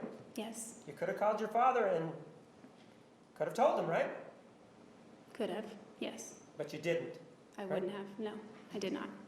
And no one knew about this injury or this supposed or claimed injury to the little finger until after you killed Mr. Alexander, right? That's right. Ma'am, that was a significant day January 22nd of 2008, correct? Yes, It was significant for a number of reasons, including the fact that you claimed that on January 21 of 2008, you caught Mr. Alexander masturbating to some images of boys, correct? I only saw one image. It was a boy. Ma'am, didn't you say that there were images? There were more than one? There were more than one image. I only caught a So quick was view there of more one than one image. image? I'm sorry, was there more than one image, ma'am? Yes, Okay, but you only saw one, right? one According clearly, to yes. you. Mhm. Is that yes? That's yes. And that was the day before this supposed thing happened on January, or where he had this violent issue with you on January 22nd of 2008, right? That's right. And if we go again to this entry here of 456, I haven't written because there has been nothing noteworthy to report. That's what you wrote, correct? Correct. The way you explain it to us here, this issue involving this claimed issue involving Mr. Alexander, that's pretty noteworthy, isn't it? Not for my journal, but Is it yes, noteworthy? in reality, I guess it is very noteworthy. It's noteworthy to you, isn't it? It is today. It's noteworthy to you, isn't it? I already answered your question. And the answer is yes or no.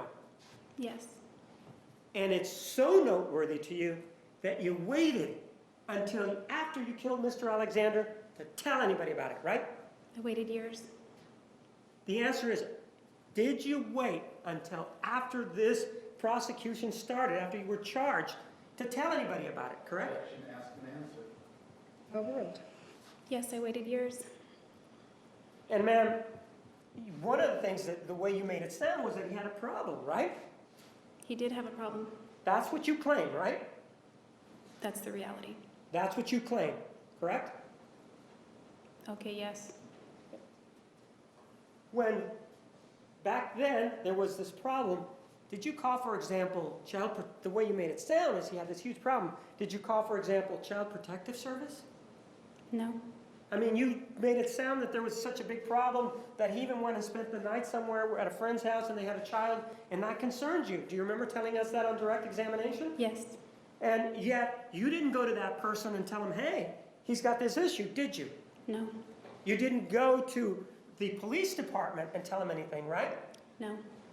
You chose to keep that allegation until about 2 years ago? Is that right? I think it's almost 3 years ago at this point. No. I think it was almost 3.5, 4 years ago at this point. Pick a year. What year did you disclose? 2009 was when I first And told somebody. you were arrested back in July of 2008, right? Yes, And when this detective interviewed you, you didn't tell him anything about it, did you? definitely not. And you could have, though, right? In theory, yes, I could have. Ma'am, one of the things that happened with regard to this particular issue is that there was a hearing that was scheduled involving this, what time did this allegation happen? When do you claim that, we know the date, what time do you claim that you saw this masturbatory activity? It would have been in the afternoon after my morning shift. And what time would that have been, ma'am? I don't know the exact time, but it was afternoon well before it was dark. It was still light out. Okay, can you be more specific? Was it noon? It was afternoon. All right, was it 2 o'clock? Objection, ask and answer. Sherry says she should know what time it was. Restate the question. If it was so noteworthy, why can't you remember the time? It was kind of traumatic. So, what, just because weren't your senses heightened at that time that you saw this? Didn't you get angry or upset? Objection, compound question. Were you angry? I was sick to my stomach. Ma'am, were you I was angry? not angry. Were you angry? I became angry later, but not in that moment. Were you angry at that time, ma'am? I said not in that moment. So the answer is no, right? Yes. Were you upset at that time? Yes. So if you're upset, aren't you kind of, your senses heightened at that time to know the time? Objection, she's to answer the question. Overruled. Can you repeat that? Weren't your senses heightened because of this anger to at least know the time so somebody could check it out? Well, you said because of anger, but I wasn't angry at that moment. Well then, you see this, you're not angry and you're not upset, right? I am upset. Oh, you are upset. If you're upset, don't you think that that would have heightened your senses over what you just saw? My mind doesn't work like that. So the answer is no then, right? Objection, ask and answer. Overruled. It kind of moved in slow motion, so if that's heightened, Is it yes or no, ma'am? it's kind of a matter of opinion. I don't know. And I'm asking for your opinion. Again, ask and answer. She can't speculate. Overruled.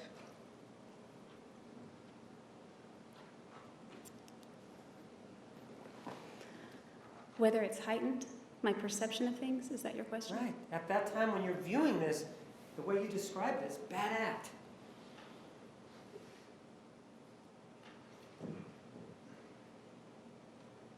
Well, I'm not sure. I mean, it's something I'm never going to forget, that I wish I could. You're never going to forget it, is what you just said, right? That's right. But you have forgotten the time.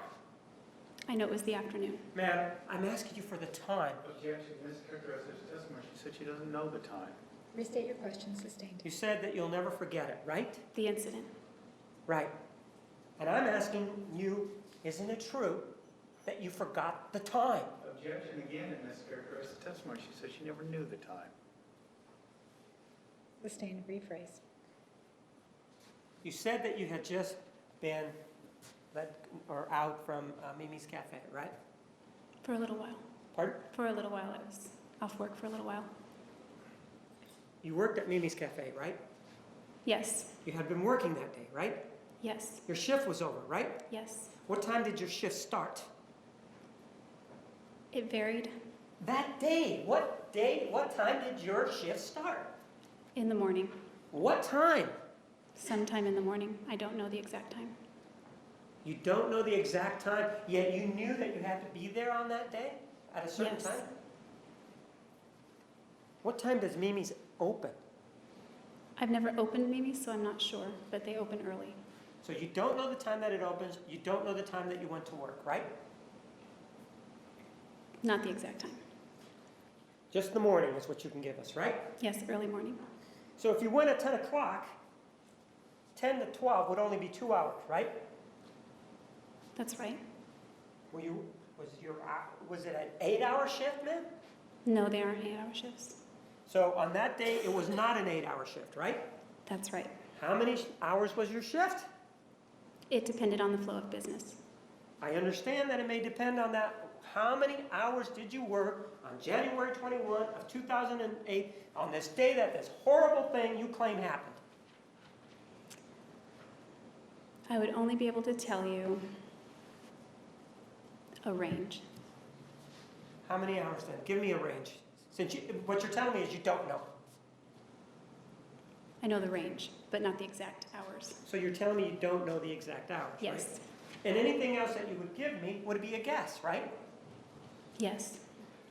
And, ma'am, do you have, I mean, you had a lot of memory for a lot of events involving sexual instances with Mr. Alexander, yet you seem to be having problems with your memory here today. And you also alluded to a little bit that you have problems with your memory. Is this a long-standing thing that you've had problems with your memory, or is this just something that happened recently? Objection, compound question. Sustained. Your problems with your memory, is it of recent vintage? Define recent? I don't know, since you started testifying. No, it goes back further than that. How far back does it go? I don't even know if I'd call it a problem. Well, just tell me how far back it goes. You said you were going to tell me, so tell me, please. How far back what goes? We're talking about your memory problem, right? I don't know that I'd really call it a problem. Okay.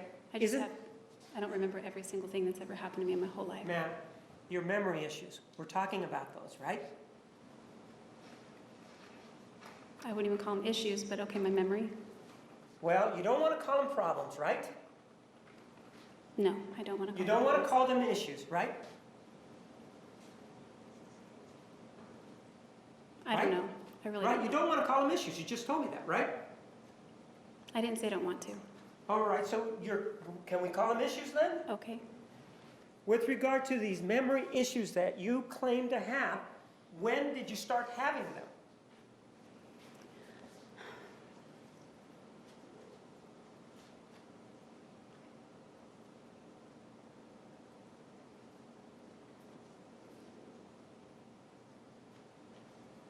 It depends on the type of memory issue. If it benefits you, you have a memory issue? Objection, argumentative, Your Honor. Or if it hurts you, you have a memory issue? Objection, Your Honor. Sustained. Well, When it It hurts, did- sometimes I ma'am, there's no question right now. You say that you have memory problems, but it depends on the circumstance, right? That's right. And give me the factors. I don't want to know about a specific circumstance. What factors influence your having a memory problem? Usually when men like you are screaming at me or grilling me, or someone like Travis doing the same. So that affects your memory problems, It right? does. It makes my brain scramble. So you're saying that basically what you're saying is Mr. Martinez's fault, that you can't remember things that are going on. It's not your fault. I'm not saying that. You're saying that, isn't it? No, I'm not saying that.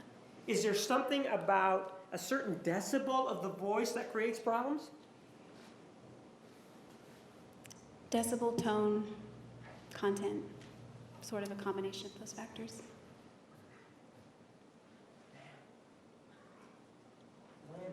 Objection, Your Honor. This is just a stunt. Mere approach. You may.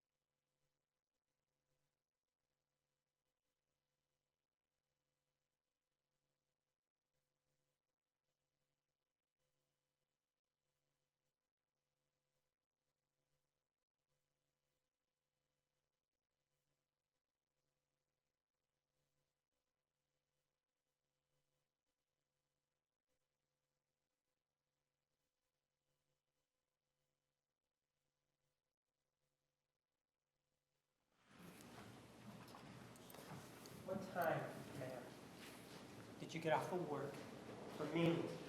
In the afternoon, Well, hold on. Let me finish the question. What time did you get off of Mimi's on January 21 of 2008? Objection, ask and answer. She's already said repeatedly she doesn't know the time. a time in the afternoon. Can you be more specific No. about the time? Why not? Because I don't think I was looking at my watch or my phone or any other clock.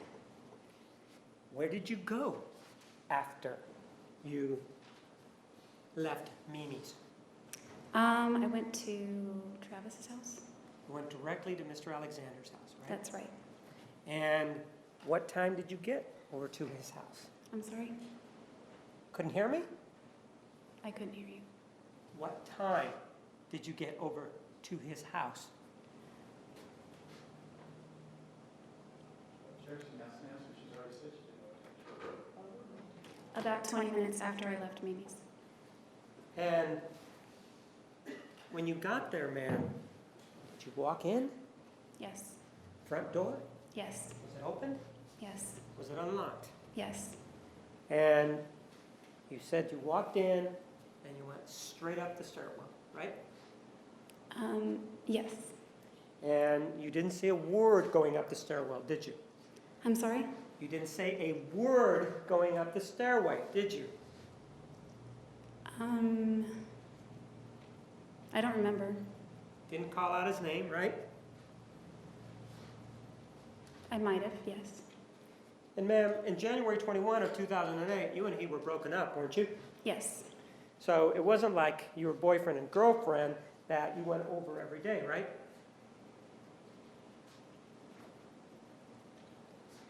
we were not boyfriend-girlfriend, but I went over almost every day. Pardon? We were not boyfriend-girlfriend, but I did go over almost every day. You're mumbling, I didn't hear you. We were not boyfriend-girlfriend, but I did go to his house almost every day. And on this particular day, what were you there to do? He needed help putting boxes up in his attic. And had you talked to him about this previously? Yes, Was it via text message or was it via some other method? I don't remember. It was discussed. Was it via telephone? Probably. Well, ma'am, how could you discuss it by telephone if you were working at Mimi's? It was discussed previous to my shift. So what time did you discuss it then? It had to do with, well, it wasn't that day. It was weeks ahead of time. It was about the Christmas things that were in his attic. So now it wasn't that day that you discussed it, right?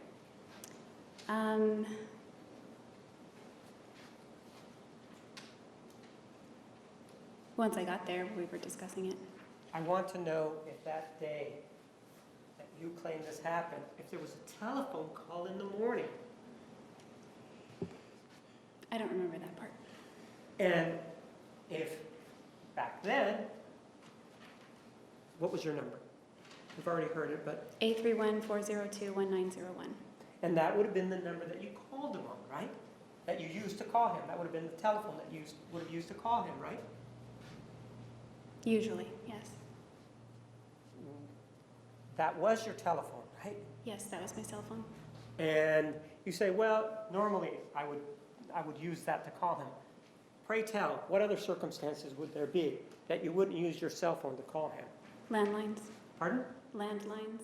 You had a landline also at your home, right? There were landlines in the homes where I lived.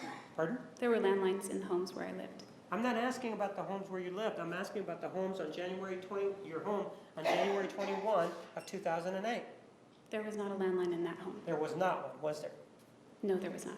So you would have had to use your cell phone to call him, right? I probably would have used my cell phone if I called him that day, yes. And now you're saying you're not sure if you called them that morning then, right? I don't think I did because he didn't get up early. Ma'am, so you're saying you didn't call him that morning, right? I don't recall if I did or not. Well then, I thought you said that there was some agreement or arrangement for you to go over there that day. There was. All right, what was the arrangement? The arrangement was after Christmas, when he had packed up all of his things to put them in the attic. No, I'm not asking about that. I'm asking about the arrangement, about the time when you were going to go over. I don't really care about what the activity was. What was the arrangement about when you were going to come over, how that was going to work? Just whenever it made sense. So whenever it made sense, you were going to go over that day. Yes, that day was a good day for us. And you don't know if you talked to him in the morning about telling him that it was that day that you were going to be over. I don't remember. And if you didn't talk to him, your coming over would have been a surprise then after working at Mimi's, right?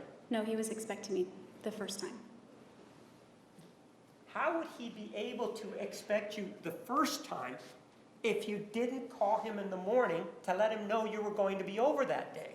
Because it was already discussed. When was it discussed? Tell me. It was discussed multiple times in the weeks following Christmas. I understand that it was discussed multiple times in the weeks following Christmas, but in those multiple times following Christmas, did you pick a date? January 21, let's just pick December 26th. You said to him, on January 21 of 2008, I'm going to come over and help you with the Christmas decorations. Is that how it worked? No. No, it didn't, did it? You needed, if you had an arrangement, there would have been an agreement, wouldn't there have been? We weren't that formal. Well, but you just told me that you talked about it though, right? It was discussed multiple times, yes. Right, and so all those multiple times that you discussed it, you agreed that it was going to be January 21, 2008 after you got off work from Mimi's. Is that the agreement, or is that the discussion? I don't think it was that specific at all. So what was the discussion then? Just whenever we got together to do it. So then he wasn't expecting you like you said he was when you came over that day. He was hoping I would come over to help him with those things. Ma'am, you keep saying he was hoping. How do you know he was hoping if he didn't even know you were coming over? Based on our discussions. So in your discussions, you told him, I want you to hope that I come over on the 21st? I didn't tell him that. Of course you didn't. The point is, you really didn't, you can't tell us anything about the circumstances of that day, can you? That's not true. Well, you can't tell us about the time, right? Not a precise hour and minute. You No. can't tell us what you worked at Mimi's, right? What hours, right? Not the precise hours. You can't tell us what time you got over to his house, right? Not the precise minute. You can't tell us if there was even a telephone call that morning, right? I don't remember if there were calls that morning. Right. Can't tell us anything. But you can tell us that you walked in and then there was this issue and you went in to help him with the Christmas decorations, right? Yes. And after you helped him with the Christmas decorations, you left, right? Yes. Drove away, right? Yes. Came back, right? Yes. And according to you, that's when you saw Mr. Alexander engaged in this masturbatory activity, right? Yes. And according to you, there were multiple photographs, but you saw one of them in particular, correct? Yes. And you then left, right? Yes. And you left in your car, right? Yes. And you went home and started driving around, right? I went home, threw up, cried, then drove around. Sure, you did all these kinds of things that afternoon, right? Yes. In your car, right? I didn't throw up in my car. What's that? I didn't throw up in my car. No, you drove off in your car, correct? Yes. Well, isn't that problematic since you were driving Mr. Alexander's car? I wasn't driving his car yet. We were supposed to swap cars. Well, he didn't have a car that day, right? We were switching Ma'am, cars back did and he forth. have a, my question He is, did have a car. isn't it true he did not have a car that day? No, he had a car. Well, ma'am, let's take a look at some of the text messages, okay? Okay.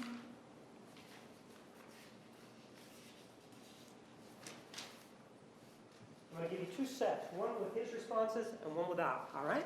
Okay.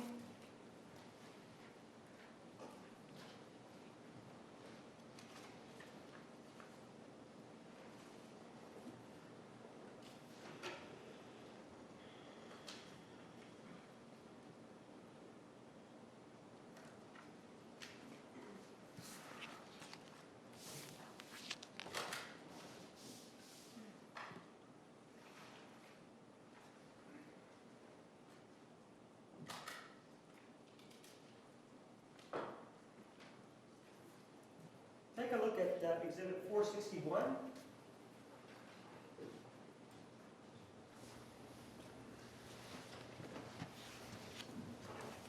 Those are text messages between your telephone number and that of Mr. Alexander, correct?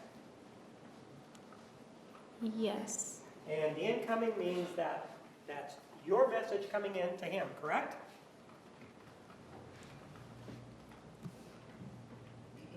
Ma'am, Wait, say that again. I'm sorry. I was do you reading. remember previously testifying that when incoming was on these text messages that that meant that that was you calling or that was you leaving the message? That was me sending the message. Right. And the outgoing is him sending it out, right? Yes. You also talked a little bit about the timing on there, right?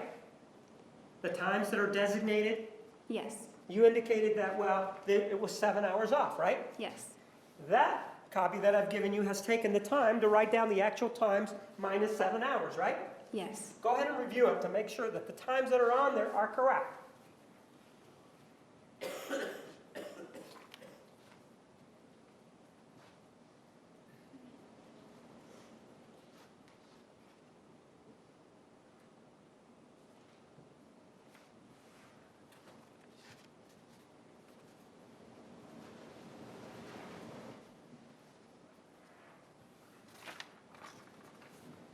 Yes, those are correct.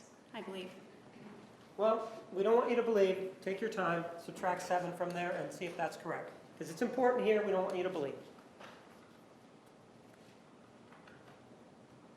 I'm pretty sure they're correct. When you say pretty sure, it means you're not sure to me. No, I said I'm pretty sure. And it does not include his responses on there, or his outgoing messages, does it? Yeah, it looks like it's blocked out. Right. Take a look at Exhibit 462.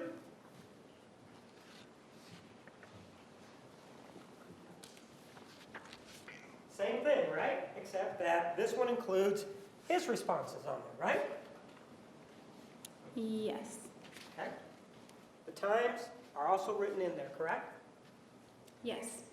And to the best of your knowledge, those are the accurate times that are written in there. Those are the accurate times that that message was either outgoing or incoming, right? That is right. Okay. Hang on, let me check. Yeah, they look like they match. Okay. I may have those back.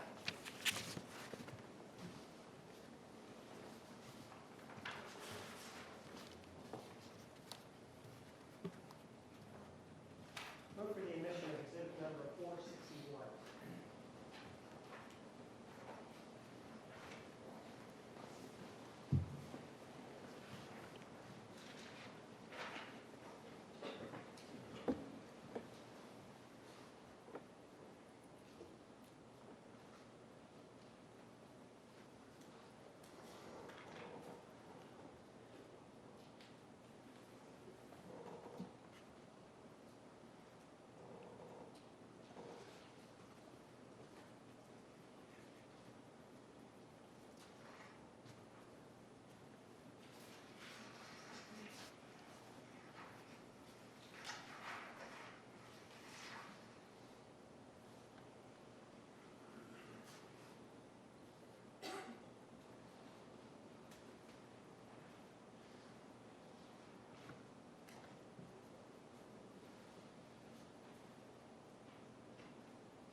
Objection 461, Your Honor. 461 is admitted.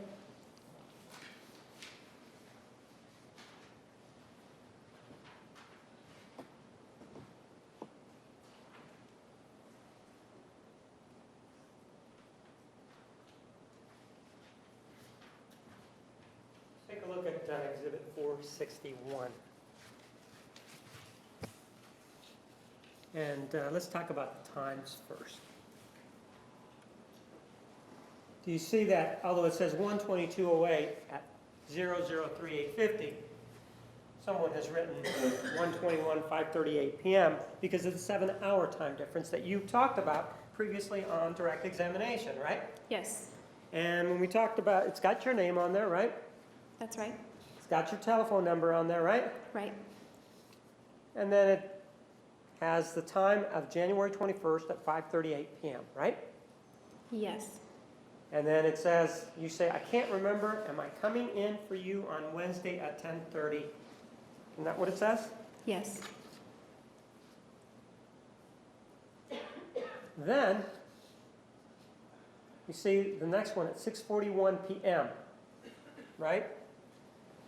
You claim that you have already left Mimi's Cafe in the early afternoon, right? Yes.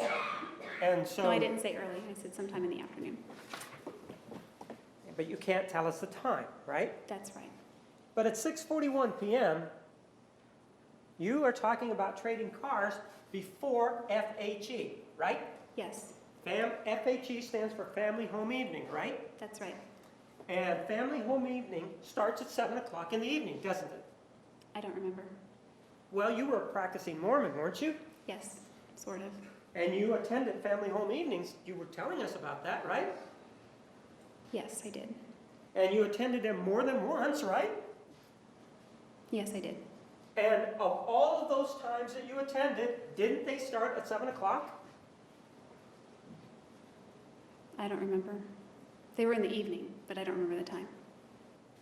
Would they have started at 10 o'clock at night? No, they were not too late. How long? Isn't it true that they lasted about an hour, family home evenings? Yes, roughly an hour. And then the people that were there, the singles that were there, would get together and get involved in some sort of social activity, right? Yes. Bowling, that sort of thing, right? My ward never went bowling. Movies, something like that. My ward never went to movies. Going out to dinner. It was usually at the church. But it could also be at people's houses, right? Yes. And then at 7:19 p.m., you're sending him a text. Never mind, one of the stores I need to go to closes at 8 p.m. I'll just go tomorrow, right? That's right. That's evening now, right? Yes. You said that this incident involving the masturbatory conduct occurred in the afternoon, right? It did. So it would have happened before 7:19 p.m., right? Yes. And you were already gone. You were wherever, right? Yes. And you told us, though, that no, he kept calling you and kept calling you, and then you said you called him back, right?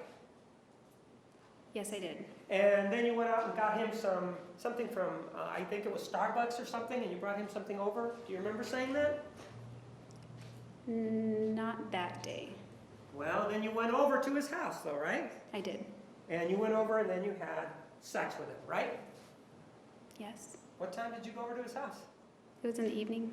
What time? Don't know the time. Well, if he's going to family home evening, he's not going to be around. If it starts, assume it starts at 7. He's not going to be around at 7 o'clock, is he? Facts, not in evidence. Restate your question. Listening. If, just for hypothetically speaking, man, if family home evening starts at 7 o'clock, he's not going to be home at 7 p.m., is he? Objection, I just assumes they have to be there. If he went, then he wouldn't be. I'm not asking if he went. If it starts at 7 o'clock in the evening, he would not have been home then, right? Objection, I assumes facts, not in evidence that he, i.e. that he was there. He went to FHE. Overruled. It wouldn't necessarily mean that, because it doesn't mean that he went. But that night, Ma'am, I'm saying hypothetically. That means assume okay, that yes. he went to family home evening. And if it started at 7, he wouldn't have been at his house, right? That's right. And if he has become involved in this masturbatory conduct, why are you worried about trading cars with him? I think he wanted to trade the car. Ma'am, this is not him writing that out there, is it? I wanted to do it before FHE. He wanted to trade the car. Well, why don't we take a look at his, which is 462. This is the one that includes his responses, right? Yes. Take a look at it and see who's concerned about trading cars.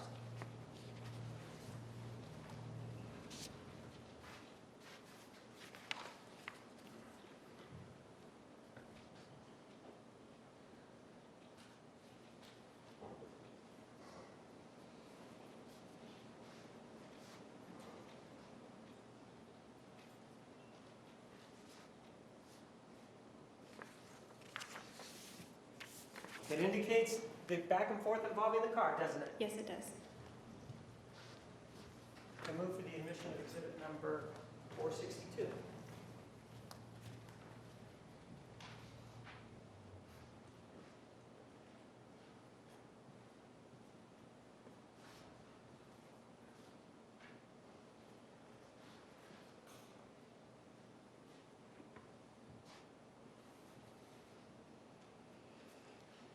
No objection. 462 is admitted. Ma'am, do you know who Alice Laviolette is? Yes. She's somebody that is assisting you in this case, isn't it? Yes. Isn't it true that you told her that the masturbatory, the masturbatory conduct involving Mr. Alexander took place while he was on the computer. No, I never said that. Isn't it true that you've heard a statement from her indicating that you told her that the masturbatory conduct took place while he was on the computer? No, I've never heard her say that. Ma'am, were you here at a hearing? Objection, Your Honor. May we approach? Right.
Ma'am, isn't it true that you heard Ms. LaViolette indicate that you told her that you saw Mr. Alexander masturbating to images on a computer? No, I heard you say that in the hearing. Well, ma'am, do you remember that I played a snippet with her voice on it? Yes, but I couldn't understand Did- it. Did you hear that snippet? Yes or no? I heard it, but I didn't understand it. I'm not asking you if you understood it. Isn't it true that you were here when that snippet was played? Yes. And that snippet involved whether or not she had ever told the prosecution that you told her that you saw Mr. Alexander masturbating to images on a computer. That's right. Let me go ahead and continue with the text messages.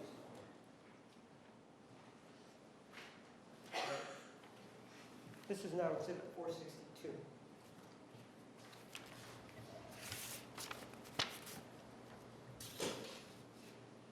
And it includes the outgoing, which is Mr. Alexander's text messages, right? That's right. And we were talking about exchanging cars before going to FHE, Family Home Evening, right? Yes. And ma'am, you did indicate something about whether or not you called them, or did you say you did or did not call him that morning? I said I don't remember. So it could be true that you did not call him at all that morning. Objection, compound question. Sustained. So it is true that you do not know if you called him that morning. So, well, let me do this. It could be you did not call him that morning. It could be because I don't remember. And again, is this issue with your lack of memory because of the questions, the way they're being posed? No. Is it have to do with the volume of the person asking you the questions? No, I think the length of time. Is it yes or no? The volume. Then that would be no. So at 7:20, you send her, or send him, a text message. Never mind, one of the stores I need to go closes at 8. I'll just go tomorrow. So that was 1 minute later. It's the same message that you sent before, correct? That's correct. And then Mr. Alexander sends you a text message at 7:24 p.m., right? Right? And he says, I got a ride from some peeps in the ward now. You can just go get it. Let me know when you made the exchange. Isn't he telling you that he went to the family home evening there? Yes, So he did go to the family home evening, right? I'm assuming. Well, there's nothing else that's indicated here other than family home evening, right? That's right. And family home evening, from your experience, when you were going, how long does it last? Usually about an hour. Depends on the event. Sometimes there are special events that go longer. And then there are other events that may come along afterwards, right? I don't know. I usually went home after FHE. To your knowledge, ma'am, these family home evenings, did they end after the hour, or were there chances, sometimes, even though you may not have attended, that they would go on longer than that? Objection calls for speculation is what happened on January 21st. Overruled, that was not the question. I guess that's always a chance. Well, I'm asking from your knowledge when you were going. Typically, we all dispersed. It was a Monday night. We didn't hang out too late. Okay.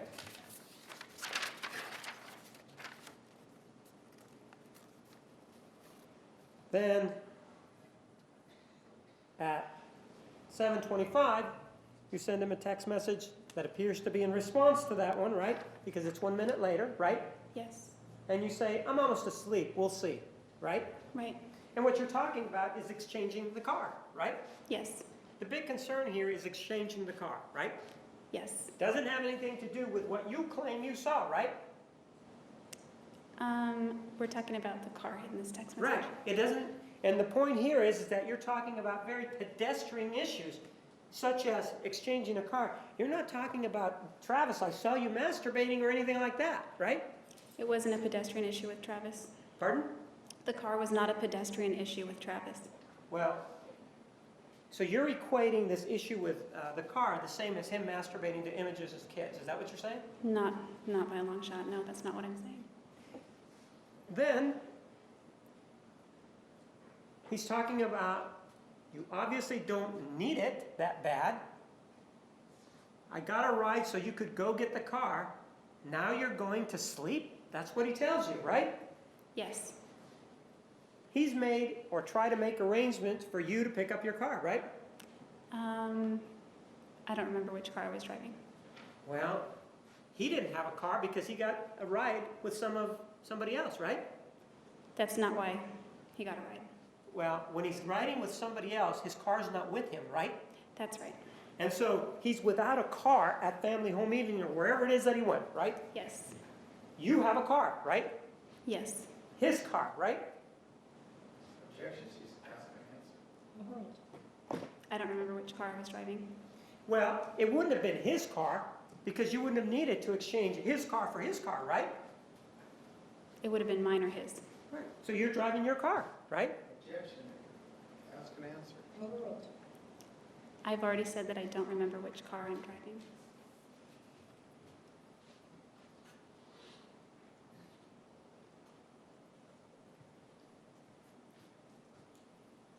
You indicated previously that after this happened, you went home and he kept trying to call you over and over, right? I had voicemails from him or missed calls. It means he kept trying to call you over and over again, right? Right. Whether he left voicemails or whatever, he kept trying to call you, right? Yeah, he did. And you didn't respond to those calls, right? Not immediately that I remember. Well- I was in the visitation center, the visitor Excuse me? center, so I had my phone volume off. You were what? I was at the visitor center. What visitor center are you talking about? The one next to the Mesa Temple. And is that where you went after this incident happened? That's where I ended up after driving. Is this where you were almost asleep? No, this was after the fact. So now you're back at home? Yes. Right?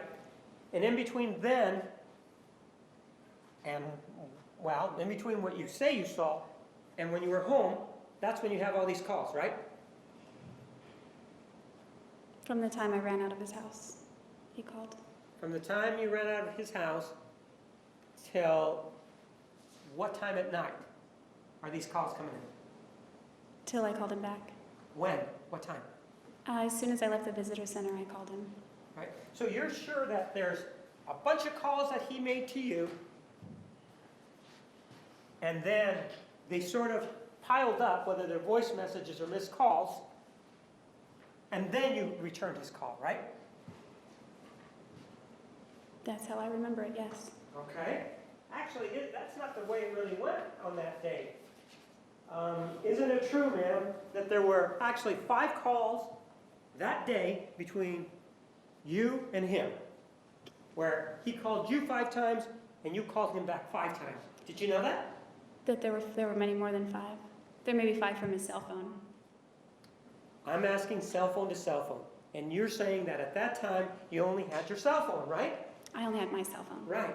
At the visitor center. Right. And he left you 5 calls, or he left you calls, right? Yes. And actually there were only 5 calls from him all day long to you on the 21st. Isn't that true? That's not true. Isn't it true there was only 5 return calls from you on that day? That might be true. And in fact, when you say that he was calling you all the time, actually didn't it go this way that you called him at 3:53 in the evening or the afternoon, didn't you? That sounds accurate. And then you called him again at 4:09 in the evening, didn't you? That sounds accurate. And he returned your call at 4:29, right? I believe he did. And then you called him back at 4:53, right? That sounds accurate. Well, I thought you said that there was this issue that you were not returning his call. It looks like you're returning his call, and he's calling you back. Well, that's probably a cell phone. Well, what difference does it make if it's a cell phone or not? Isn't that a telephone call? Yeah, but he has a landline that he called me on frequently.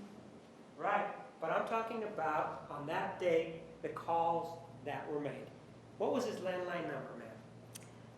I don't have it memorized because it was just in my phone as Travis Alexander.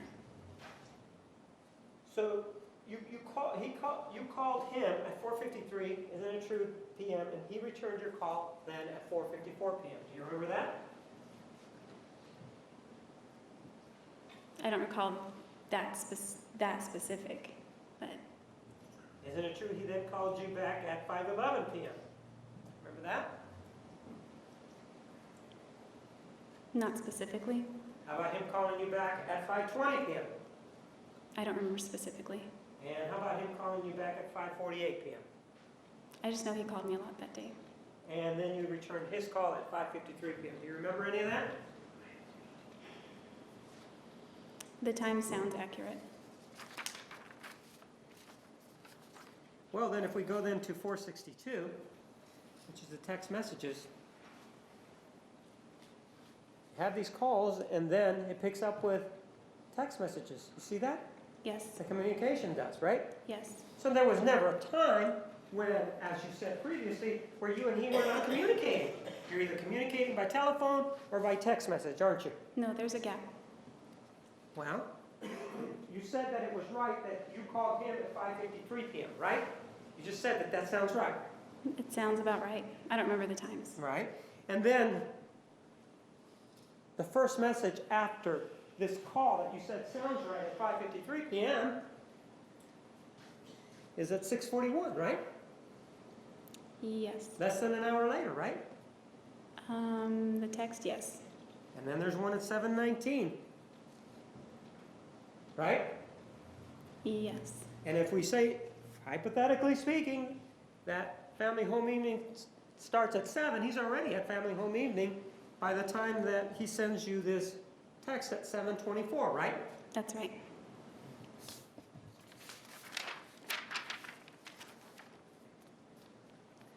You then say, at 7:29 p.m.,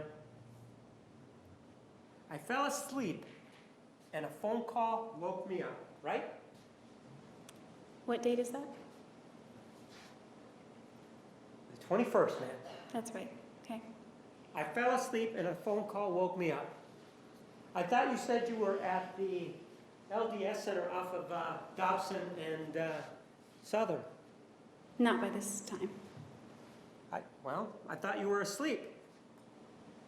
I went home and crashed. I'd been crying and I had a migraine.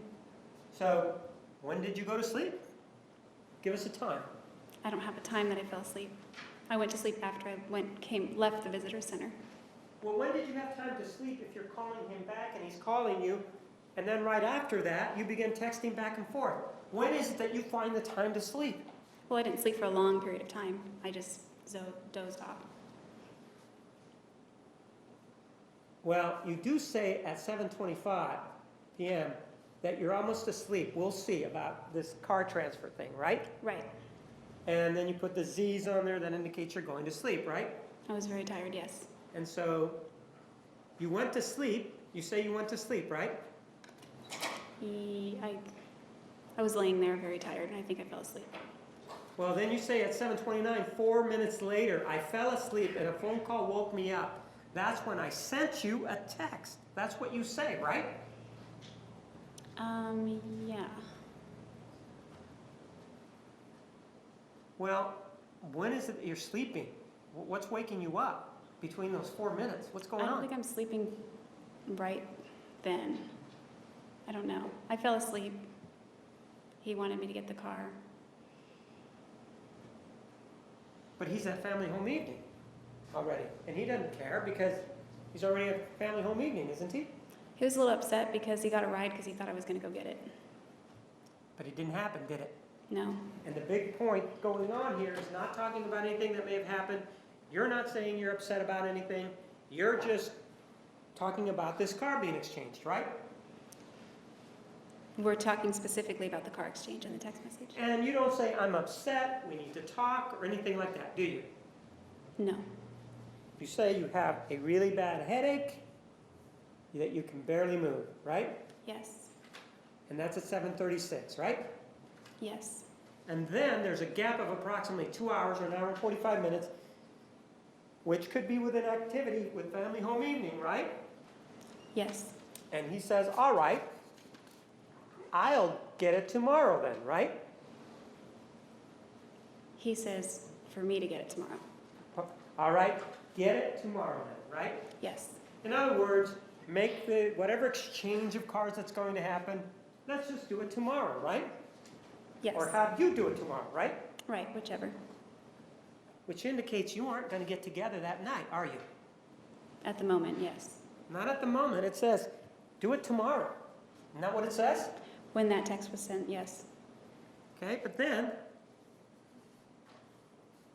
you want to talk to him, right? Yes. And that's at 9:16 p.m. You say, can you talk right now? And he says, no, not right now, right? Yes.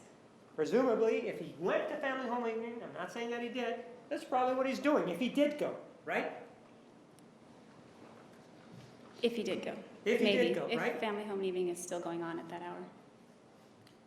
And then, but previously, ma'am, you told us that he was the one that wanted to talk to you, right? Didn't you tell us that? That he kept calling until you relented. And then you went over, right? He did want to talk to me, yes. Right. But it looks here that, like you want to talk to him, doesn't it? I do now, yes. And then you're still not together at 11:33, and you sent him a message, how long, right? That's right. How long is he going to be out, is what you're asking him, aren't you?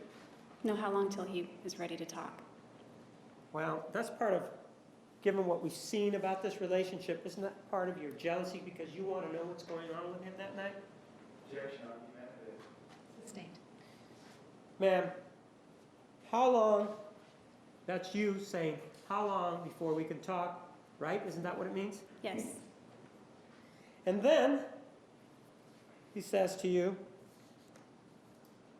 and the times aren't there, but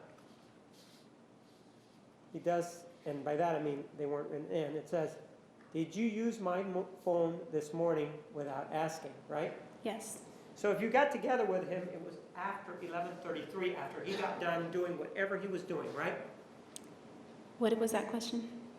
If you got together that evening, it was after he got done with whatever he was doing. That's right.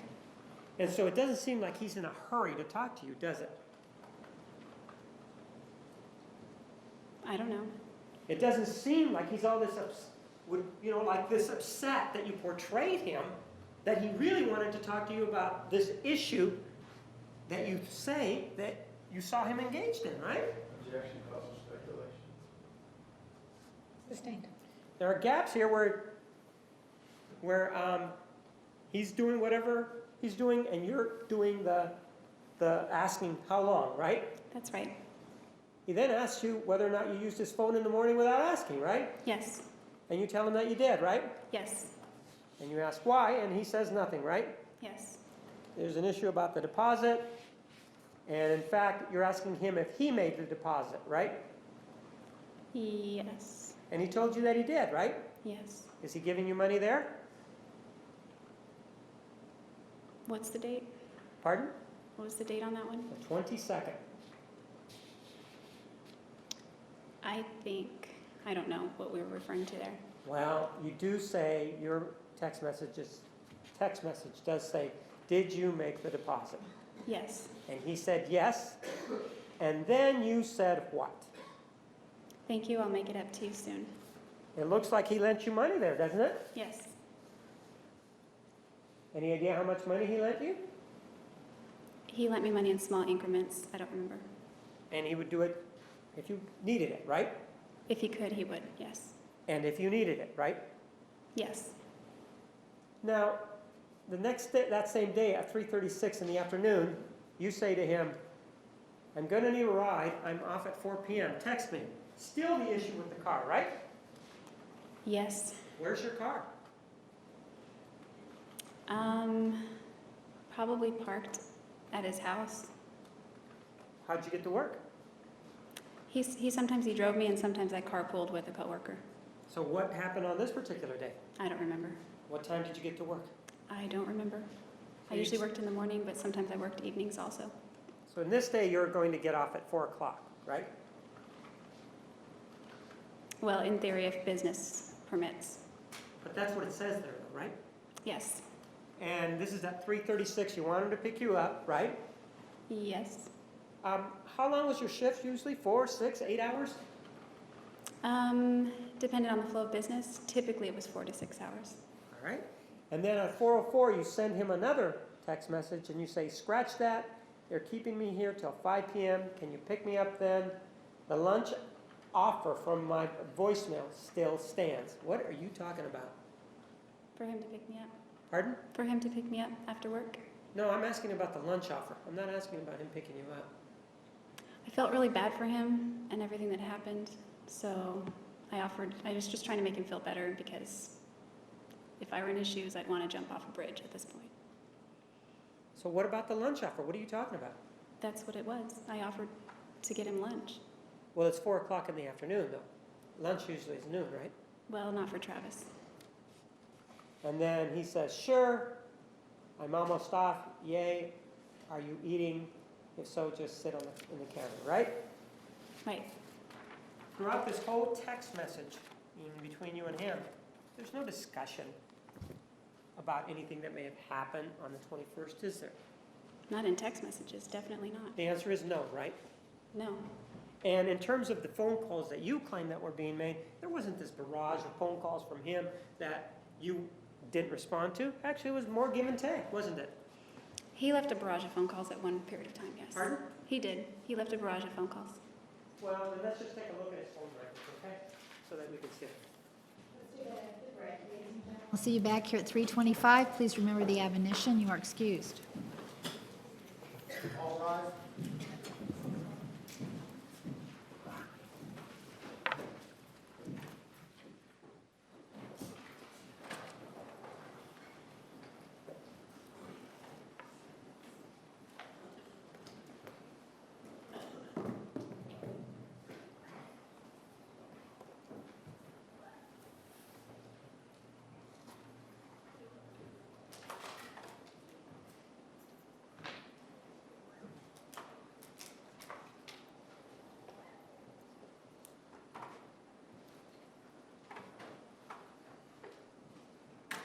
Record will show the jury has left the courtroom. Ms. Arias, you may step down.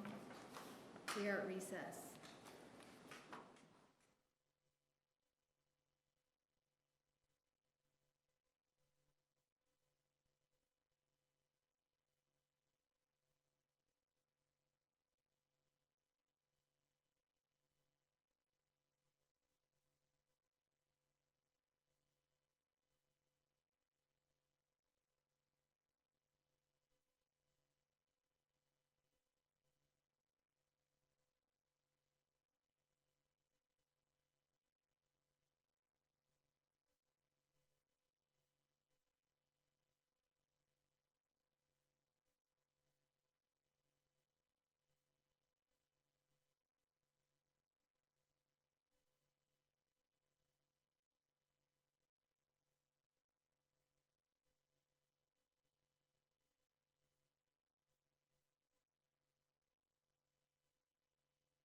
Thank you. Please be seated.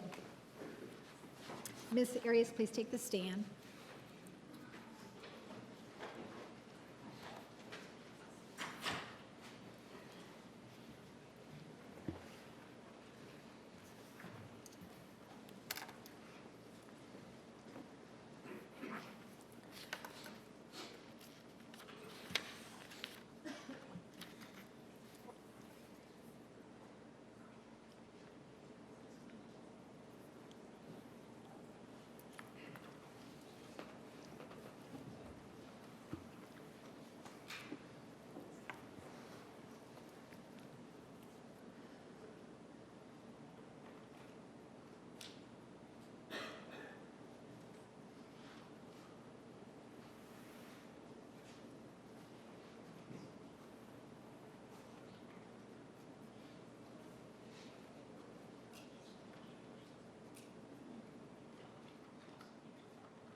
Please be seated. The record will show the presence of the jury, the defendant, and all counsel. Mr. Martinez, you may continue. Ma'am, we've looked at some journal entries from your journals, and there's only been 2 or 3 that we've looked at. Nowhere in your journal do you ever mention anything about Mr. Alexander in this incident that you claim involving masturbatory conduct, correct? That's correct. Take a look at Exhibit 463. This is a listing of the telephone calls between you and Mr. Alexander, or from Mr. Alexander's telephone.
Okay, I understand that those are not your own records, right? that's right. And so I don't expect you to vouch for the authentication aspect of it, but we did previously discuss the calls that were involved between you and Mr. Alexander, and you indicated, well, that seems right. The calls that we previously discussed, they're on that sheet, correct? Not all of the calls, but yes, The call, some are. all the calls that are there, ma'am, are the ones between you and him, correct? The ones highlighted are between him and I, yes. Right. There are other calls, but not between you and him, right? Yes, And the calls between you and him are the ones that you and I talked about, and that you indicated that they seemed right, correct? they seem correct, that's right. And that sheet bears that out, correct? Yeah, the times are out of order, but I The think, times are out of order, and they're out of order because they're different switches that carried the calls, right? I don't know. But they are out of order, right? The times are out of order, yes. Right, but in terms of the calls themselves, we talked about you calling him at 3:53 p.m. You can find that on there, correct? Yes, There's a blue marking for those, right? yes, So there's that call, right? yes. And there is no other call on the 21st previous to 3:53 p.m. that you can see, right?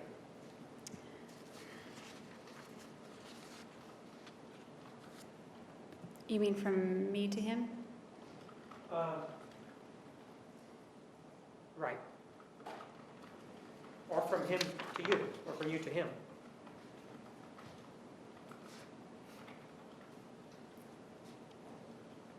From me to him, I don't see any others before 3:53. Right. And the last call that was made by Mr. Alexander on that telephone, and we talked about these calls, was at 7:11 p.m., right? There are no calls from his phone after that.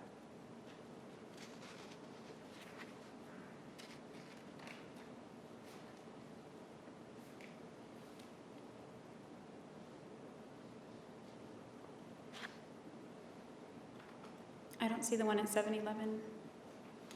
Okay, let me find it for you. The last call period that he made, not just to you, but to anybody. Maybe Oh, that was on the confusing. 21st? Right, to anybody. Okay. That is the last call that he made, right? There may have been others that called him, but that's the last call that he made. Oh, I didn't look at who was calling who. It looks like this is the last call from his cell phone on the 22nd, or 21st, my apologies. Ma'am, this issue involving your allegation that, if I may have it back, your allegation that Mr. Alexander was engaging in masturbation while viewing images of boys and girls, that was subject of a hearing back in August 8th of 2011, wasn't it? I believe it was. Well, then let me show you a Partly. document to make sure that we're clear, and if I could have it certified.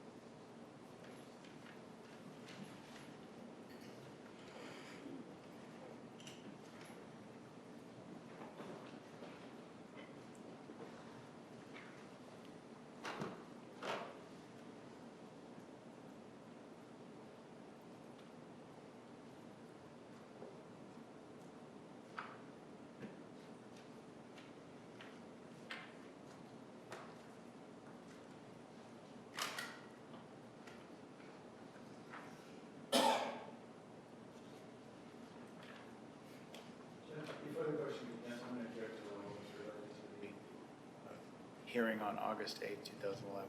Approach, please.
date of the hearing, which is on the upper right-hand corner, and then take a look at page 3 to see if that refreshes your recollection that there was a hearing involved.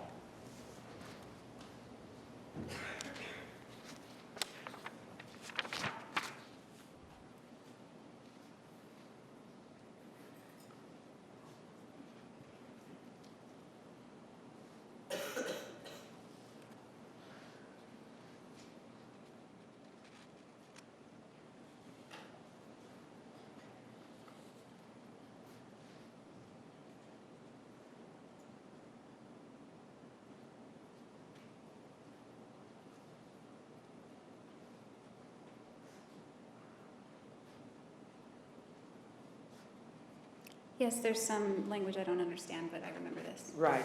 That, I'm just asking about the date. It was August 8th, correct? Yes. And during that, the purpose of that hearing involved at least an aspect of the allegation that Mr. Alexander had engaged in pedophilic conduct, right? Objection, mischaracterizes the hearing. Overruled. You may answer. Right? An aspect, yes. And 4 days, on August 4th, before that, you tried to get somebody to lie at that hearing, didn't you? No. All right, let me show you some documents.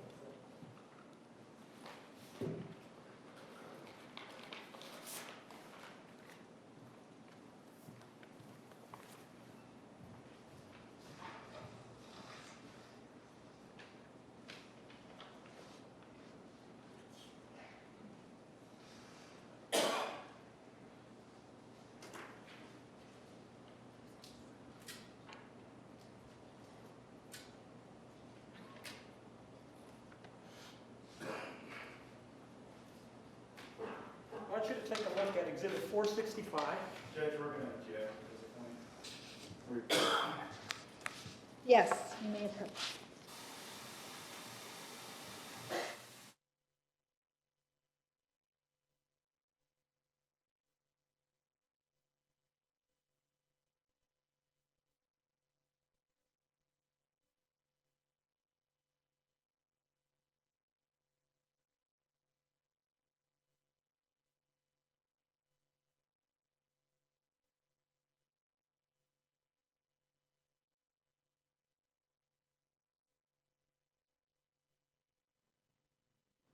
Take a look at Exhibit 465. Let me see if you recognize it. I do recognize it. Look, it's a magazine, isn't it? Yes. It's your magazine, correct? Yes. Sent to you, correct? Yes.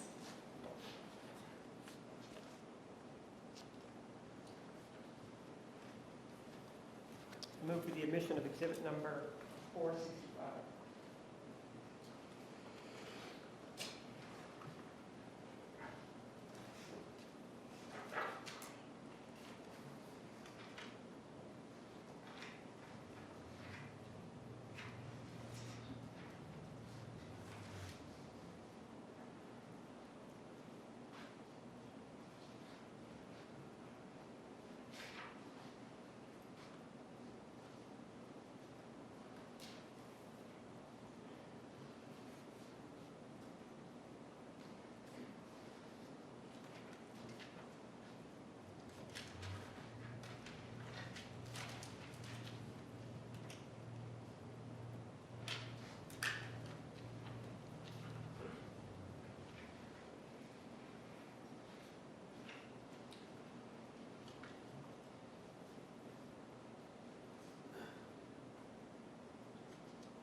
had it in your possession at one point, right? Yes.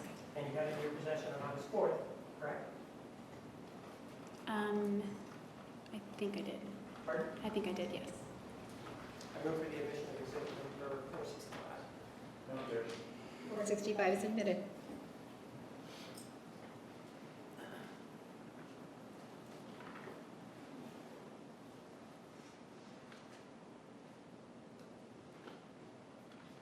And previously you talked to us yesterday, direct examination about being in jail and doing an interview with Inside Edition, correct? Yes. And in fact, you were in jail when you received this magazine, correct? Yes. It's addressed to you, correct? Yes. And with regard to this magazine, on August 4th, isn't it true that an individual by the name of Ann Campbell came to visit you? Yes.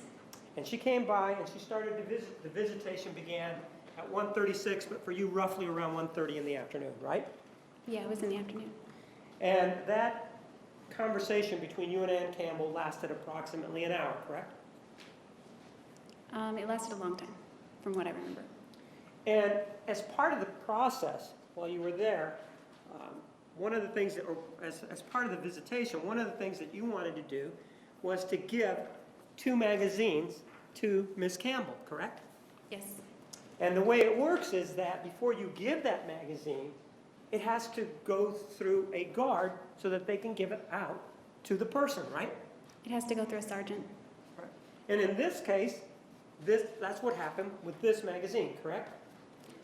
Yeah, it goes through, I'm sorry, it goes through an officer, then a sergeant, then another officer. But you, and bottom line though, is you wanted to give this magazine to Ann Campbell, right? That one and another one. Right, the Star magazine, correct? Yes, it was Star. Well, let's look at the other magazine.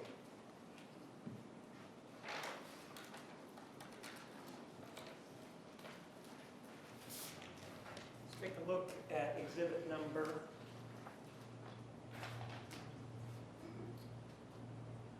466.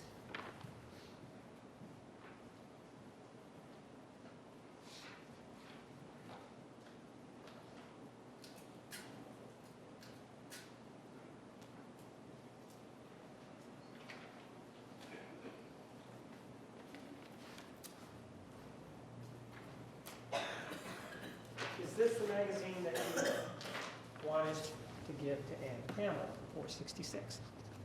It looks like it. Well, it's got your name as the addressee, right? Yes. And it is a Star magazine, correct? Yes, that's the one. And this is the one that went along with the photography magazine, correct? Yes. I move for the admission of exhibit 466.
No objection.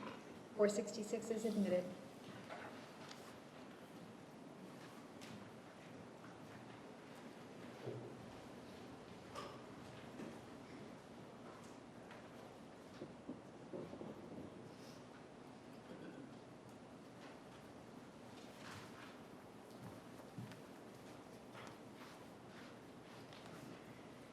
Exhibit 465 is called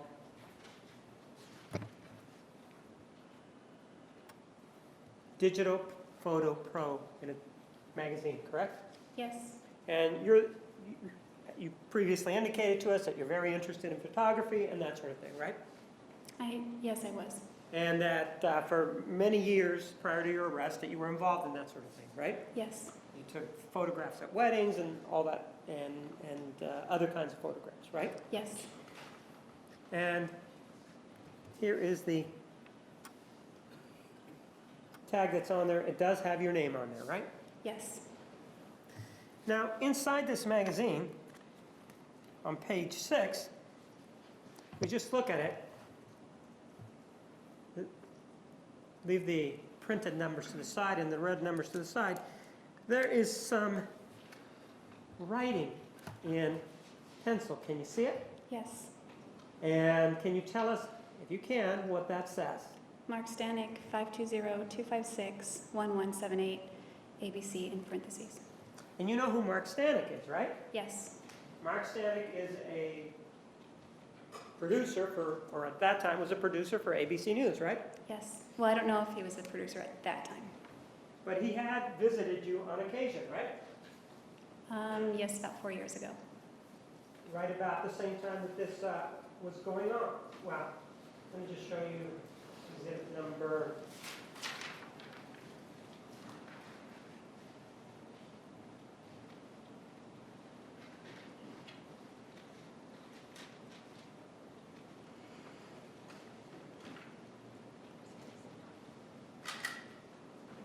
.467, does that refresh your recollection as to when this individual from ABC was visiting you?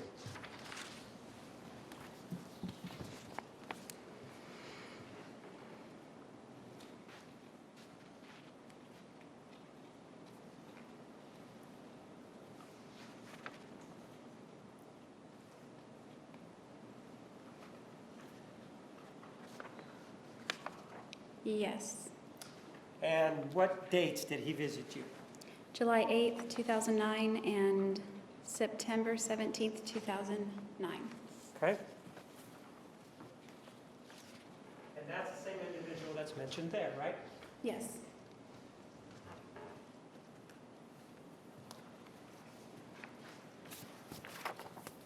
You previously indicated to us that with regard to Inside Edition, that they came to visit you and that you really didn't solicit them coming out to the jail to talk to you, right? that's right.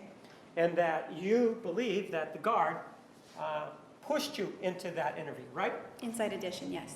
And who was that guard? What's that guard's name? I don't remember her name. It was 5 years ago almost. She didn't push me. She just encouraged me. Well, what's the name of this person that encouraged you? I don't remember her name. They don't wear name tags very often. But with regard to the visit involving Mark Stanek with ABC News, she had nothing to do with that, right? No, nothing to do with that one. And you took his visit, right?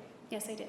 You can refuse a visit from anybody you want, correct? Yes, And you did not refuse his visit, right? that's right. Now, let's take a look at another page, page 20.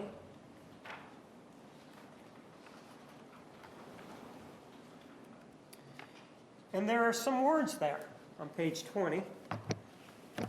And they're kind of hard to find, but they're in pencil, right?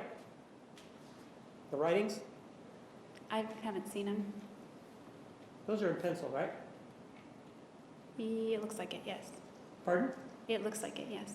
Well, no, take a look at it. We want to make sure.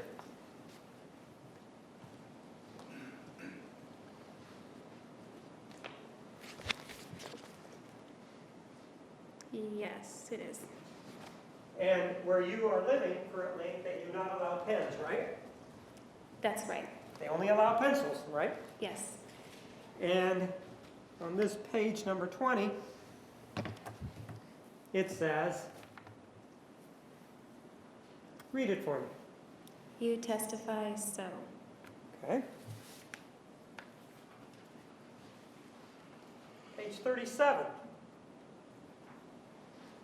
And you would agree that the one on page 20 is kind of hard to find. It's kind of right here near the spine of the book, right? It seems like it, yeah. Page 37.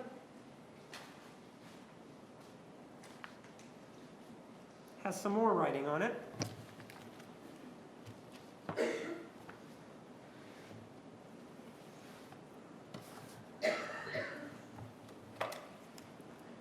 see that right there?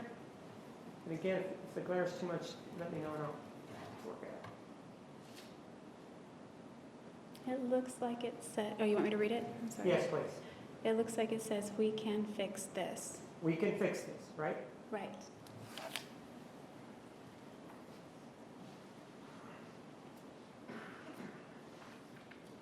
Page 40.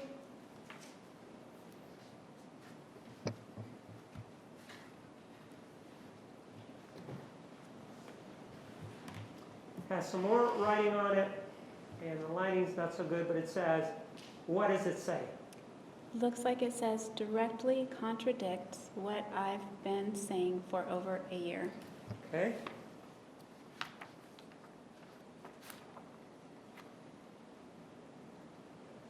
And the publishing date on this item is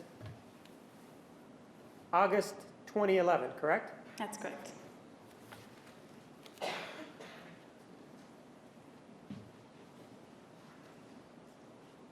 Page 43 says what? It says, you fucked up what you told my attorney the next day.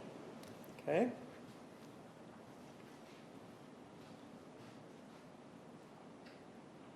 then page 54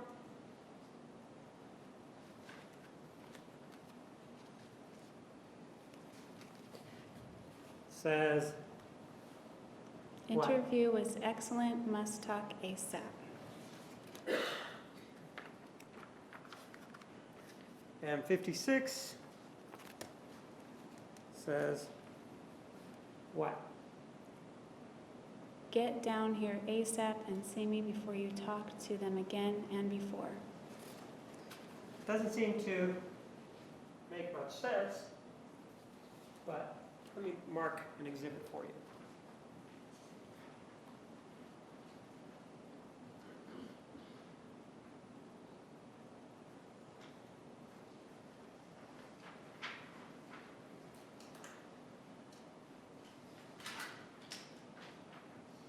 Take a look at Exhibit 468. This contains the pages and what was written on them, doesn't it?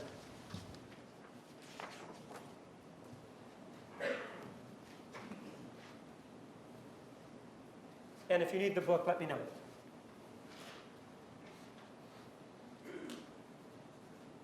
Yes.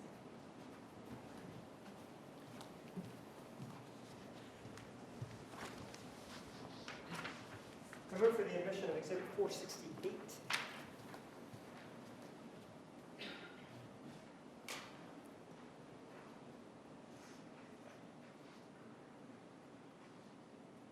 Objection is the foundation.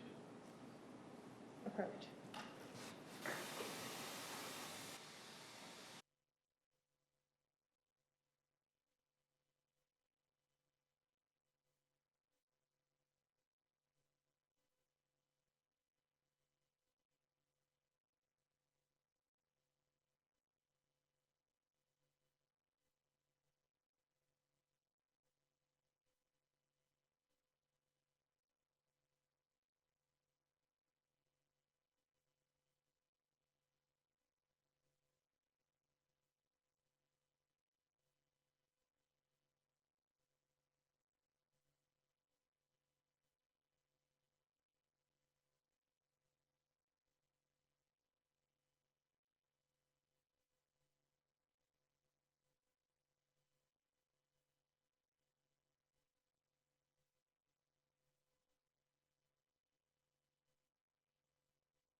468 is admitted.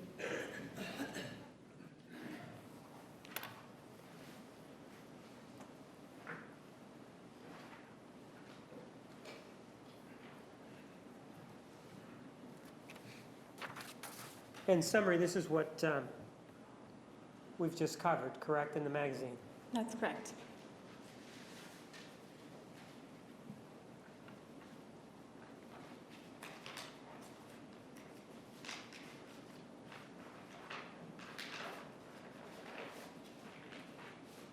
Let's take a look at the Star magazine, which is Exhibit 466.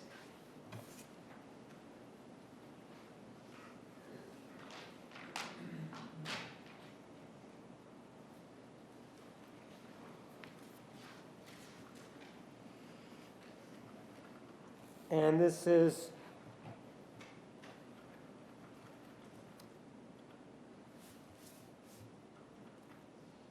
addressed to you, correct? Yes. And the date? Can you see that, February 6, 2012? I see July 25th, 2011 up in the corner, and February 6th, 2012 there.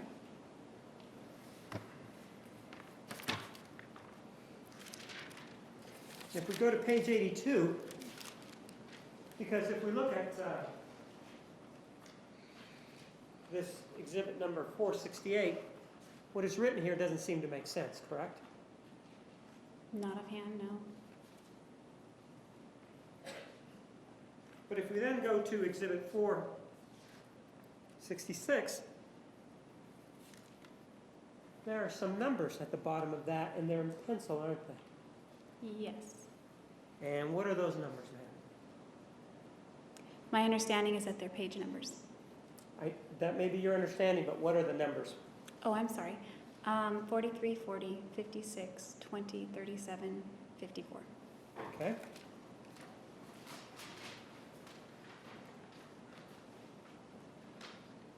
If we then arrange with an exhibit 468, according to those numbers, ma'am, I want you to take a look at an exhibit.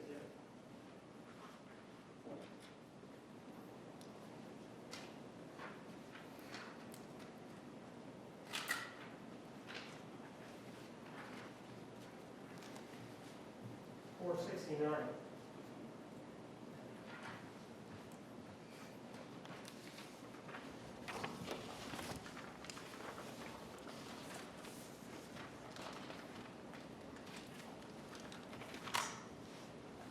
Does Exhibit 469 have those statements in the order as set out in the Star magazine?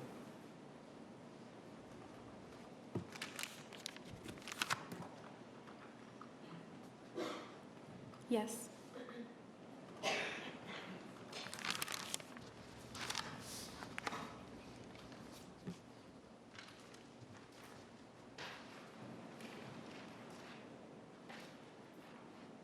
Move for the admission of exhibit number 469.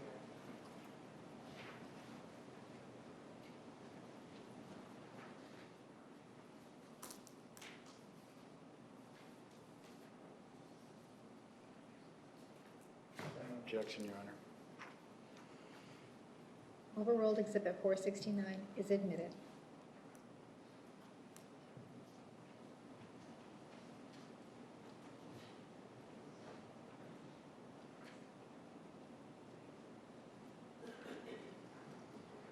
Take a look at it.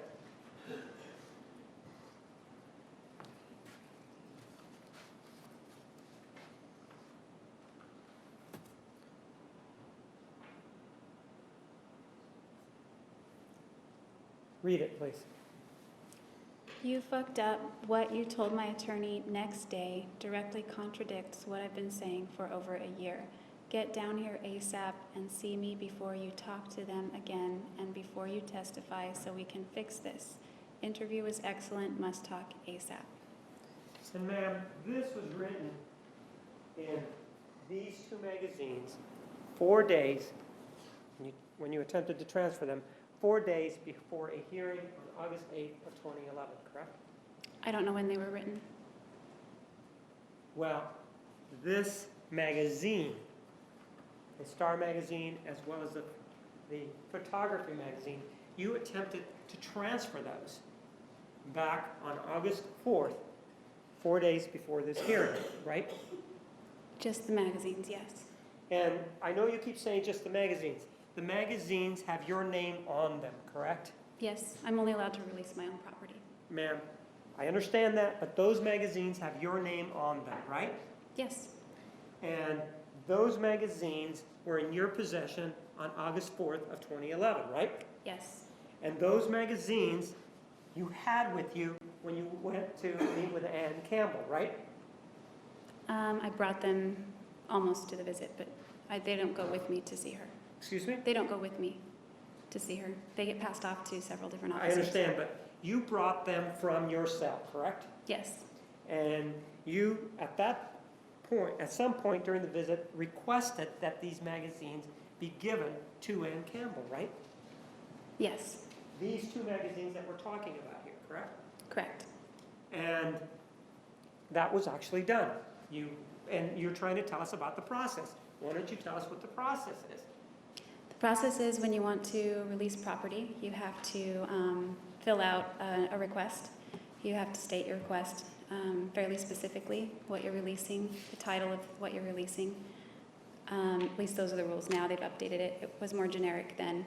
And then it is given to an officer who inspects it and then gives it, when it passes inspection, it's given to a sergeant who approves it, and then it's passed off to either, I think it's called, there's a control center. It's given to that officer, and then it's given to visitation officer. So when the visitor leaves, they pick up the property and go. And that's how this, and you attempted to use that process to get these magazines to Ann Campbell, right? Yes, And shortly before August 4th, do you know somebody by the name of Matthew McCartney?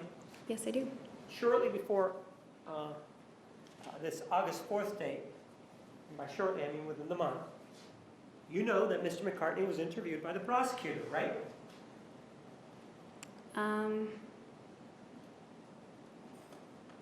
I think it was around that time. You were in contact with Mr. McCartney about the interview, right? In other words, you let him know that this interview with the prosecutor was going to take place, right? I think my attorney let him know. Well, isn't it true that in a telephone that you spoke with Mr. McCartney on the telephone about the requested interview by the prosecutor, Juan Martinez? I believe that is true. And that interview took place within approximately a month of this August 11th date of the hearing, right? I wasn't told when it was taking place, but it was close to that time. And Mr. McCartney is the individual that you testified about previously with whom you had this relationship with, right? Yes, And he's somebody that you dated, what, in 2001? 2000 and 2001. And he's the individual that you said that, well, we kind of broke up because, well, why don't you tell us why you broke up with him? Why you think you broke up with him? Because he cheated on me. And you're saying that he cheated on you with somebody named Brianna, right? Bianca. Bianca? And what happened with regard to that incident is that he cheated on you, you heard about it, and you heard about it while you were at work, right? Yes, Was this at the Purple Plum? this was at Applebee's. Applebee's, and you decided to drive about an hour and a half to confront Bianca, right? Yes, Because you needed to find out, right? I needed to know, yes. You needed to know.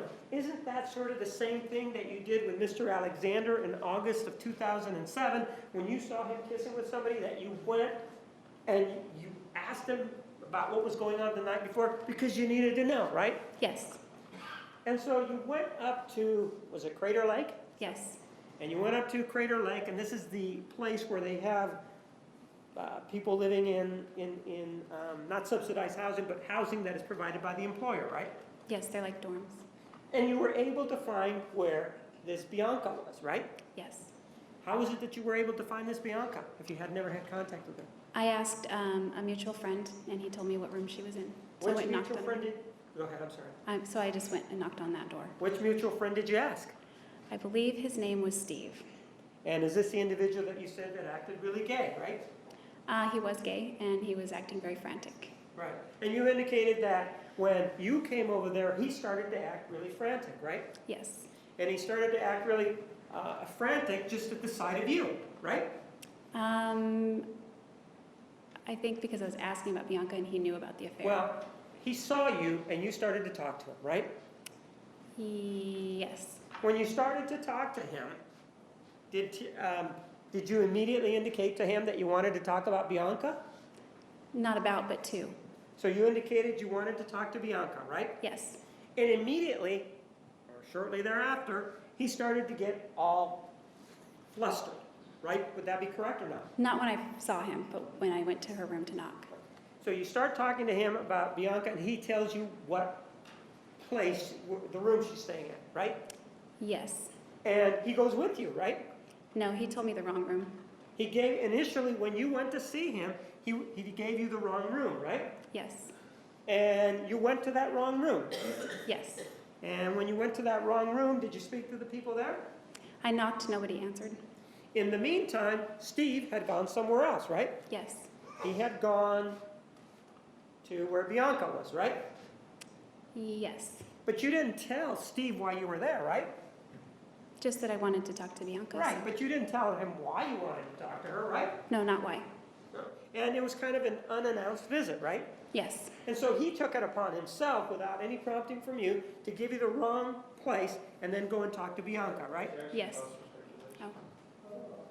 And then you went, and how is it that you were able to find Bianca's room? I thought maybe I misheard him and transposed some numbers, so I reversed the two last numbers. It was a three-digit dorm, and I had the right floor, but I just went to the opposite number. So do you remember the number? No. So you went there, and when you got to the door, you heard that there was talking inside, right? Yes. And there was talking inside. Would it be characterized as excited inside? Steve's voice, yes. Right, and this is the one that you said he was sort of acting gay over dramatic, right? Yes, dramatic.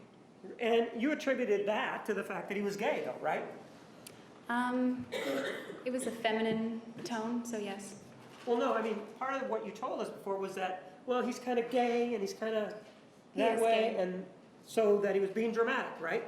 He is gay and he was acting dramatic. And that's what you told us, right? Yes. It could have also been that it wasn't because he was gay, it was because he was concerned that you were there, that he was excited, right? Well, I never said that he was. Overruled. You may answer. I never said he was acting that way because he's gay. I just said the tone of voice, I remember it because it was very feminine and very frantic, almost like a woman. But you're the one that brought up the fact that he was gay, right? Yes. And explaining this to us, right? Yeah, when I was describing it. Right. And so you were able to hear his voice through the door, right? Yes. And it was an excited tone. Yes. And that excited tone could be for a myriad of reasons, but one of them was that you were there unannounced, right? That's right. And it could be that he was, for whatever reason, excited, or that term, he was excited that you were there, right? Yeah, it calls for speculation. We don't know why he's excited. Rephrase the question. He had, his demeanor when you arrived changed after you asked for Bianca, right? I didn't notice it change. I just noticed it different after I went to knock on her door. And his demeanor changed to the fact that he was more excited, for lack of a better term, Yes. right? Frantic. And you began to knock on the door, right? Yes. Nobody answered, right? No, they answered. Initially, right? Bianca answered. Oh, No, the first not door? initially. Do you mean the first door? The second door. Didn't you say before that you went to that door, you knocked on that door, and nobody answered initially? You heard them talking. For a second before she came to the door, yeah. So, so you were there long enough to hear them excitedly talking, right? Not her, just him. And how long were you standing there before the door was open? I'd say 5 seconds or less. She opened the door, right? Yes. And did you recognize her? Well, you did recognize her from her photograph, right? It looked to be the same person. Right. And you began to talk to her, right? Yeah, I asked if she was Bianca. Right. You began to talk to her, right? Yes, And you started to talk to her, and you brought up the subject of Matt McCartney, right? yes, She didn't bring it up, right? that's right. And you started to talk to her, and you started to ask her whether or not they had a relationship, right? Yes, And you were able to determine that they did, in fact, have a relationship, right? yes, And you were able to determine that they, in fact, had been intimate, right? she indicated they had not had sex, but intimate somewhat, yes. And, ma'am, at that time, when this was going on, you weren't living with Mr. McCartney, right? No, I was You in had- Ashland. Pardon? I was in Ashland. And he was where? He lived at, well, he had moved away from Crater Lake.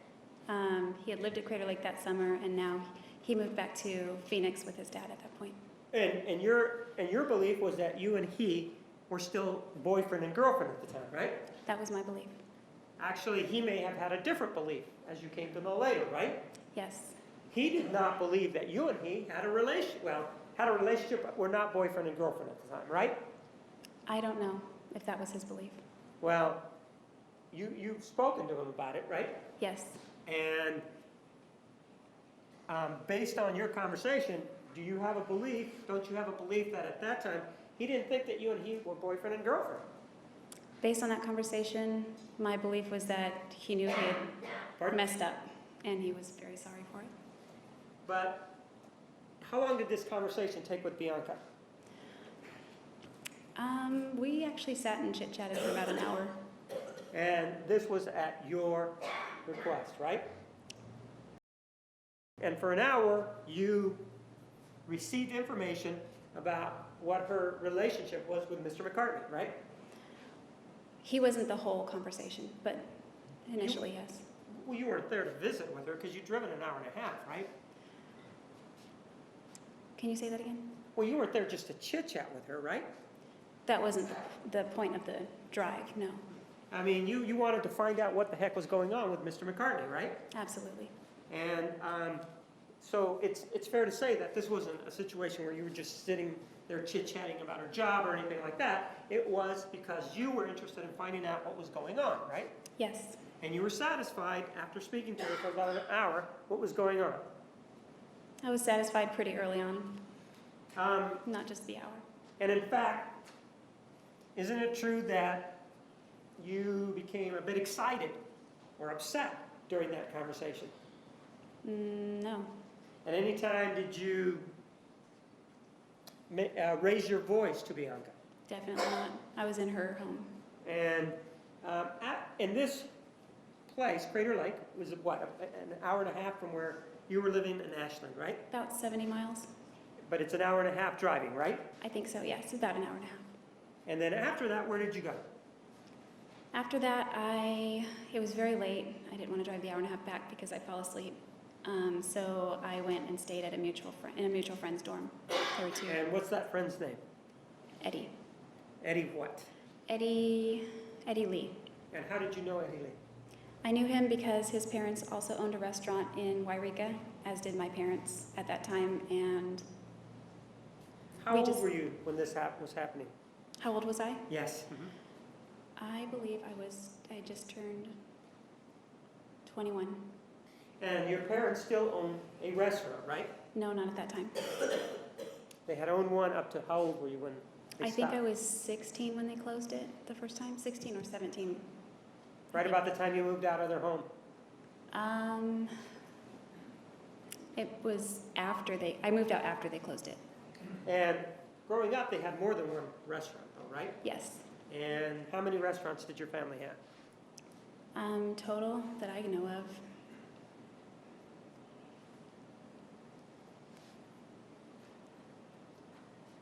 six or seven. And growing up, there really wasn't any financial problems, was there? Early on, there was not. And early on, there were trips to Disneyland, for example, right? Yes, when I was very young. And when you say very young, we're talking up to 6, 7, or 8, right? Under 10. And during that time, it was what has been described as what you've described as an idyllic sort of environment, right? Yes, somewhat. And then at some point, the restaurant issue started, there became an issue with the restaurants, right? Yes, I believe, my understanding is it was an issue. And Mr. McCartney, where was he living at the time that you went to see Bianca? He was living in Phoenix, Oregon with his dad. And he had a room there, correct? I believe he had his own room there, yes. And sometimes when Mr. McCartney, what town did he live in again? Phoenix, Oregon? And after this conversation, you and he broke up, right? Yes, after he got back from Borrego Springs. Pardon? After he returned from Borrego Springs, that's where he was that night. Okay, he came up, and what town did you meet in? Phoenix? Is that where you met? Yes, And that's when you decided that was the end of it, right? You decided that, right? I don't remember, it was just a lot of tears, and it was obvious that the trust was gone and there was not any kind of relationship anymore. And basically, that's the same reason why you and Mr. Alexander broke up, because according to you, the trust was gone, right? That's right. And so after the trust is gone with Mr. McCartney, though, you still continue sort of seeing him, don't you? There were some blurred boundaries, but we were not boyfriend-girlfriend. And in fact, you even stayed together at Crater Lake or Ventana Inn together after this, right? After you broke up, right? We crashed in a tent for 2 weeks, but we were not together after at Ventana. But you did have intercourse with him after this breakup, didn't you? Do you remember telling us that on direct Yes, examination? one time.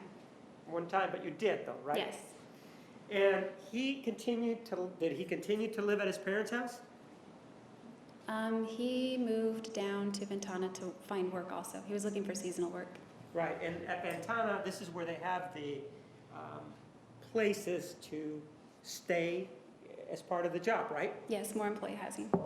And where were you when he was at Ventana?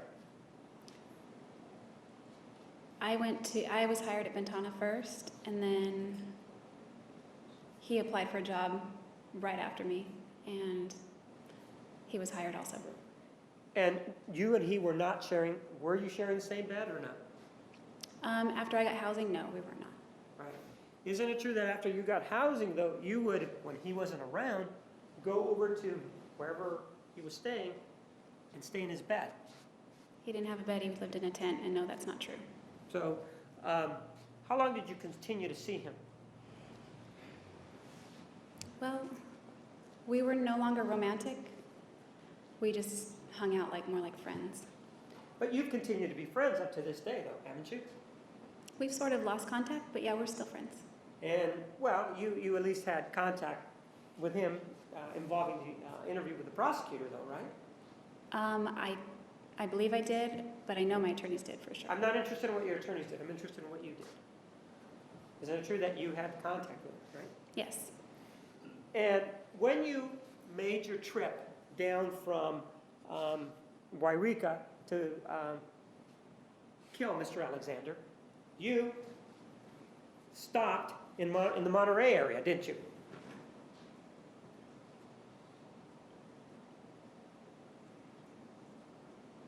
I can't answer your question the way it's phrased. You didn't stop in the Monterey, didn't drive through the Monterey area? I did stop in the Monterey area. And one of the people that you saw in the area was Matthew McCartney, right? Yes. And did he live in Seaside then?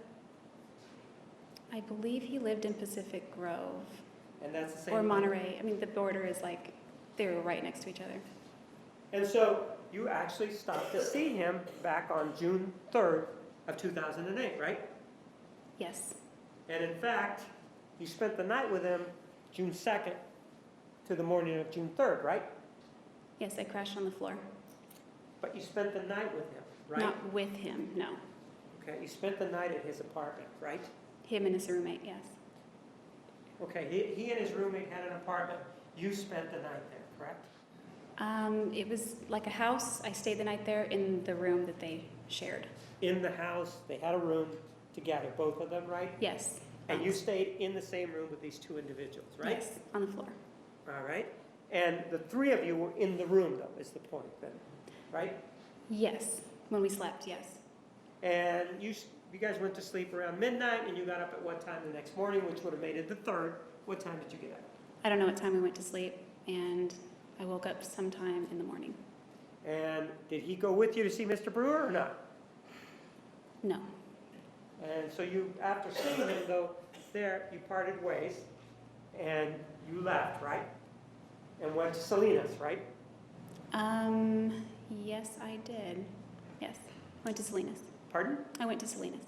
And how far is Salinas from Pacific Grove, Seaside, Monterey, whatever the area is? How far is it? My recollection is that it's between 20 and 30 minutes, depending on the traffic. And you were sort of detouring to Salinas for some cosmetic work, right? Well, I had to go to Salinas anyway to get on the road because I have to take Highway 1 south. I mean 101, excuse me, south. But you did go, when you went to Salinas, you did get some cosmetic work, right? Yes, my nails. Right, and you said it took a long time, right? Yes. And what kind of place was that in Salinas? It was at a strip mall, somewhat, What was the name of it? How about that? oh, I don't know. It was one of those little operations where people are just coming and going. There was a long wait. And they only do nails, according to you there? It looked like they did pedicures also. I don't remember if there was hair or not, but just definitely nails and feet. But it could have been a place, a salon, where they also did hair, right? It might have been. And do you remember the name of this place at all? No. Objection, ask me answer. Overruled. What time did you get to Salinas? I don't remember. And how long were you in Salinas? A few hours. I don't remember. I know that I wanted to get on the road, but So what time did you get on the road? it was still light out, but I don't remember the time. This was after you had been over to Mr. Brewer's house, right? Yes. You were there for a time and then you left Mr. Brewer's house, right? Yes. And then you went back to return something, right? If I remember from his recollection, I kind of remember it. Well, I'm not asking for his, I'm asking for your recollection. Do you remember coming back and giving him something?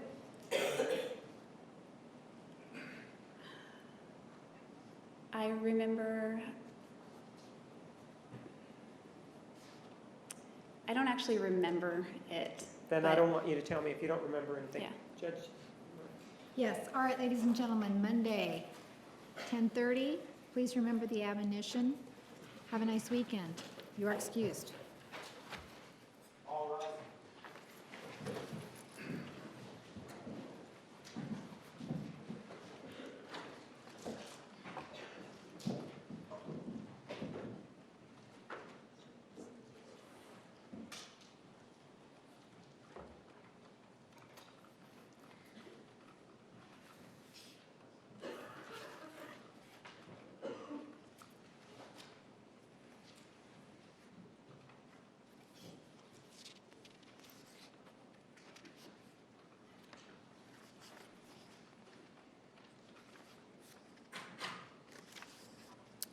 Please be seated. The record will show the jury has left the courtroom. Ms. Arias, you may step down. Counsel, anything else for today?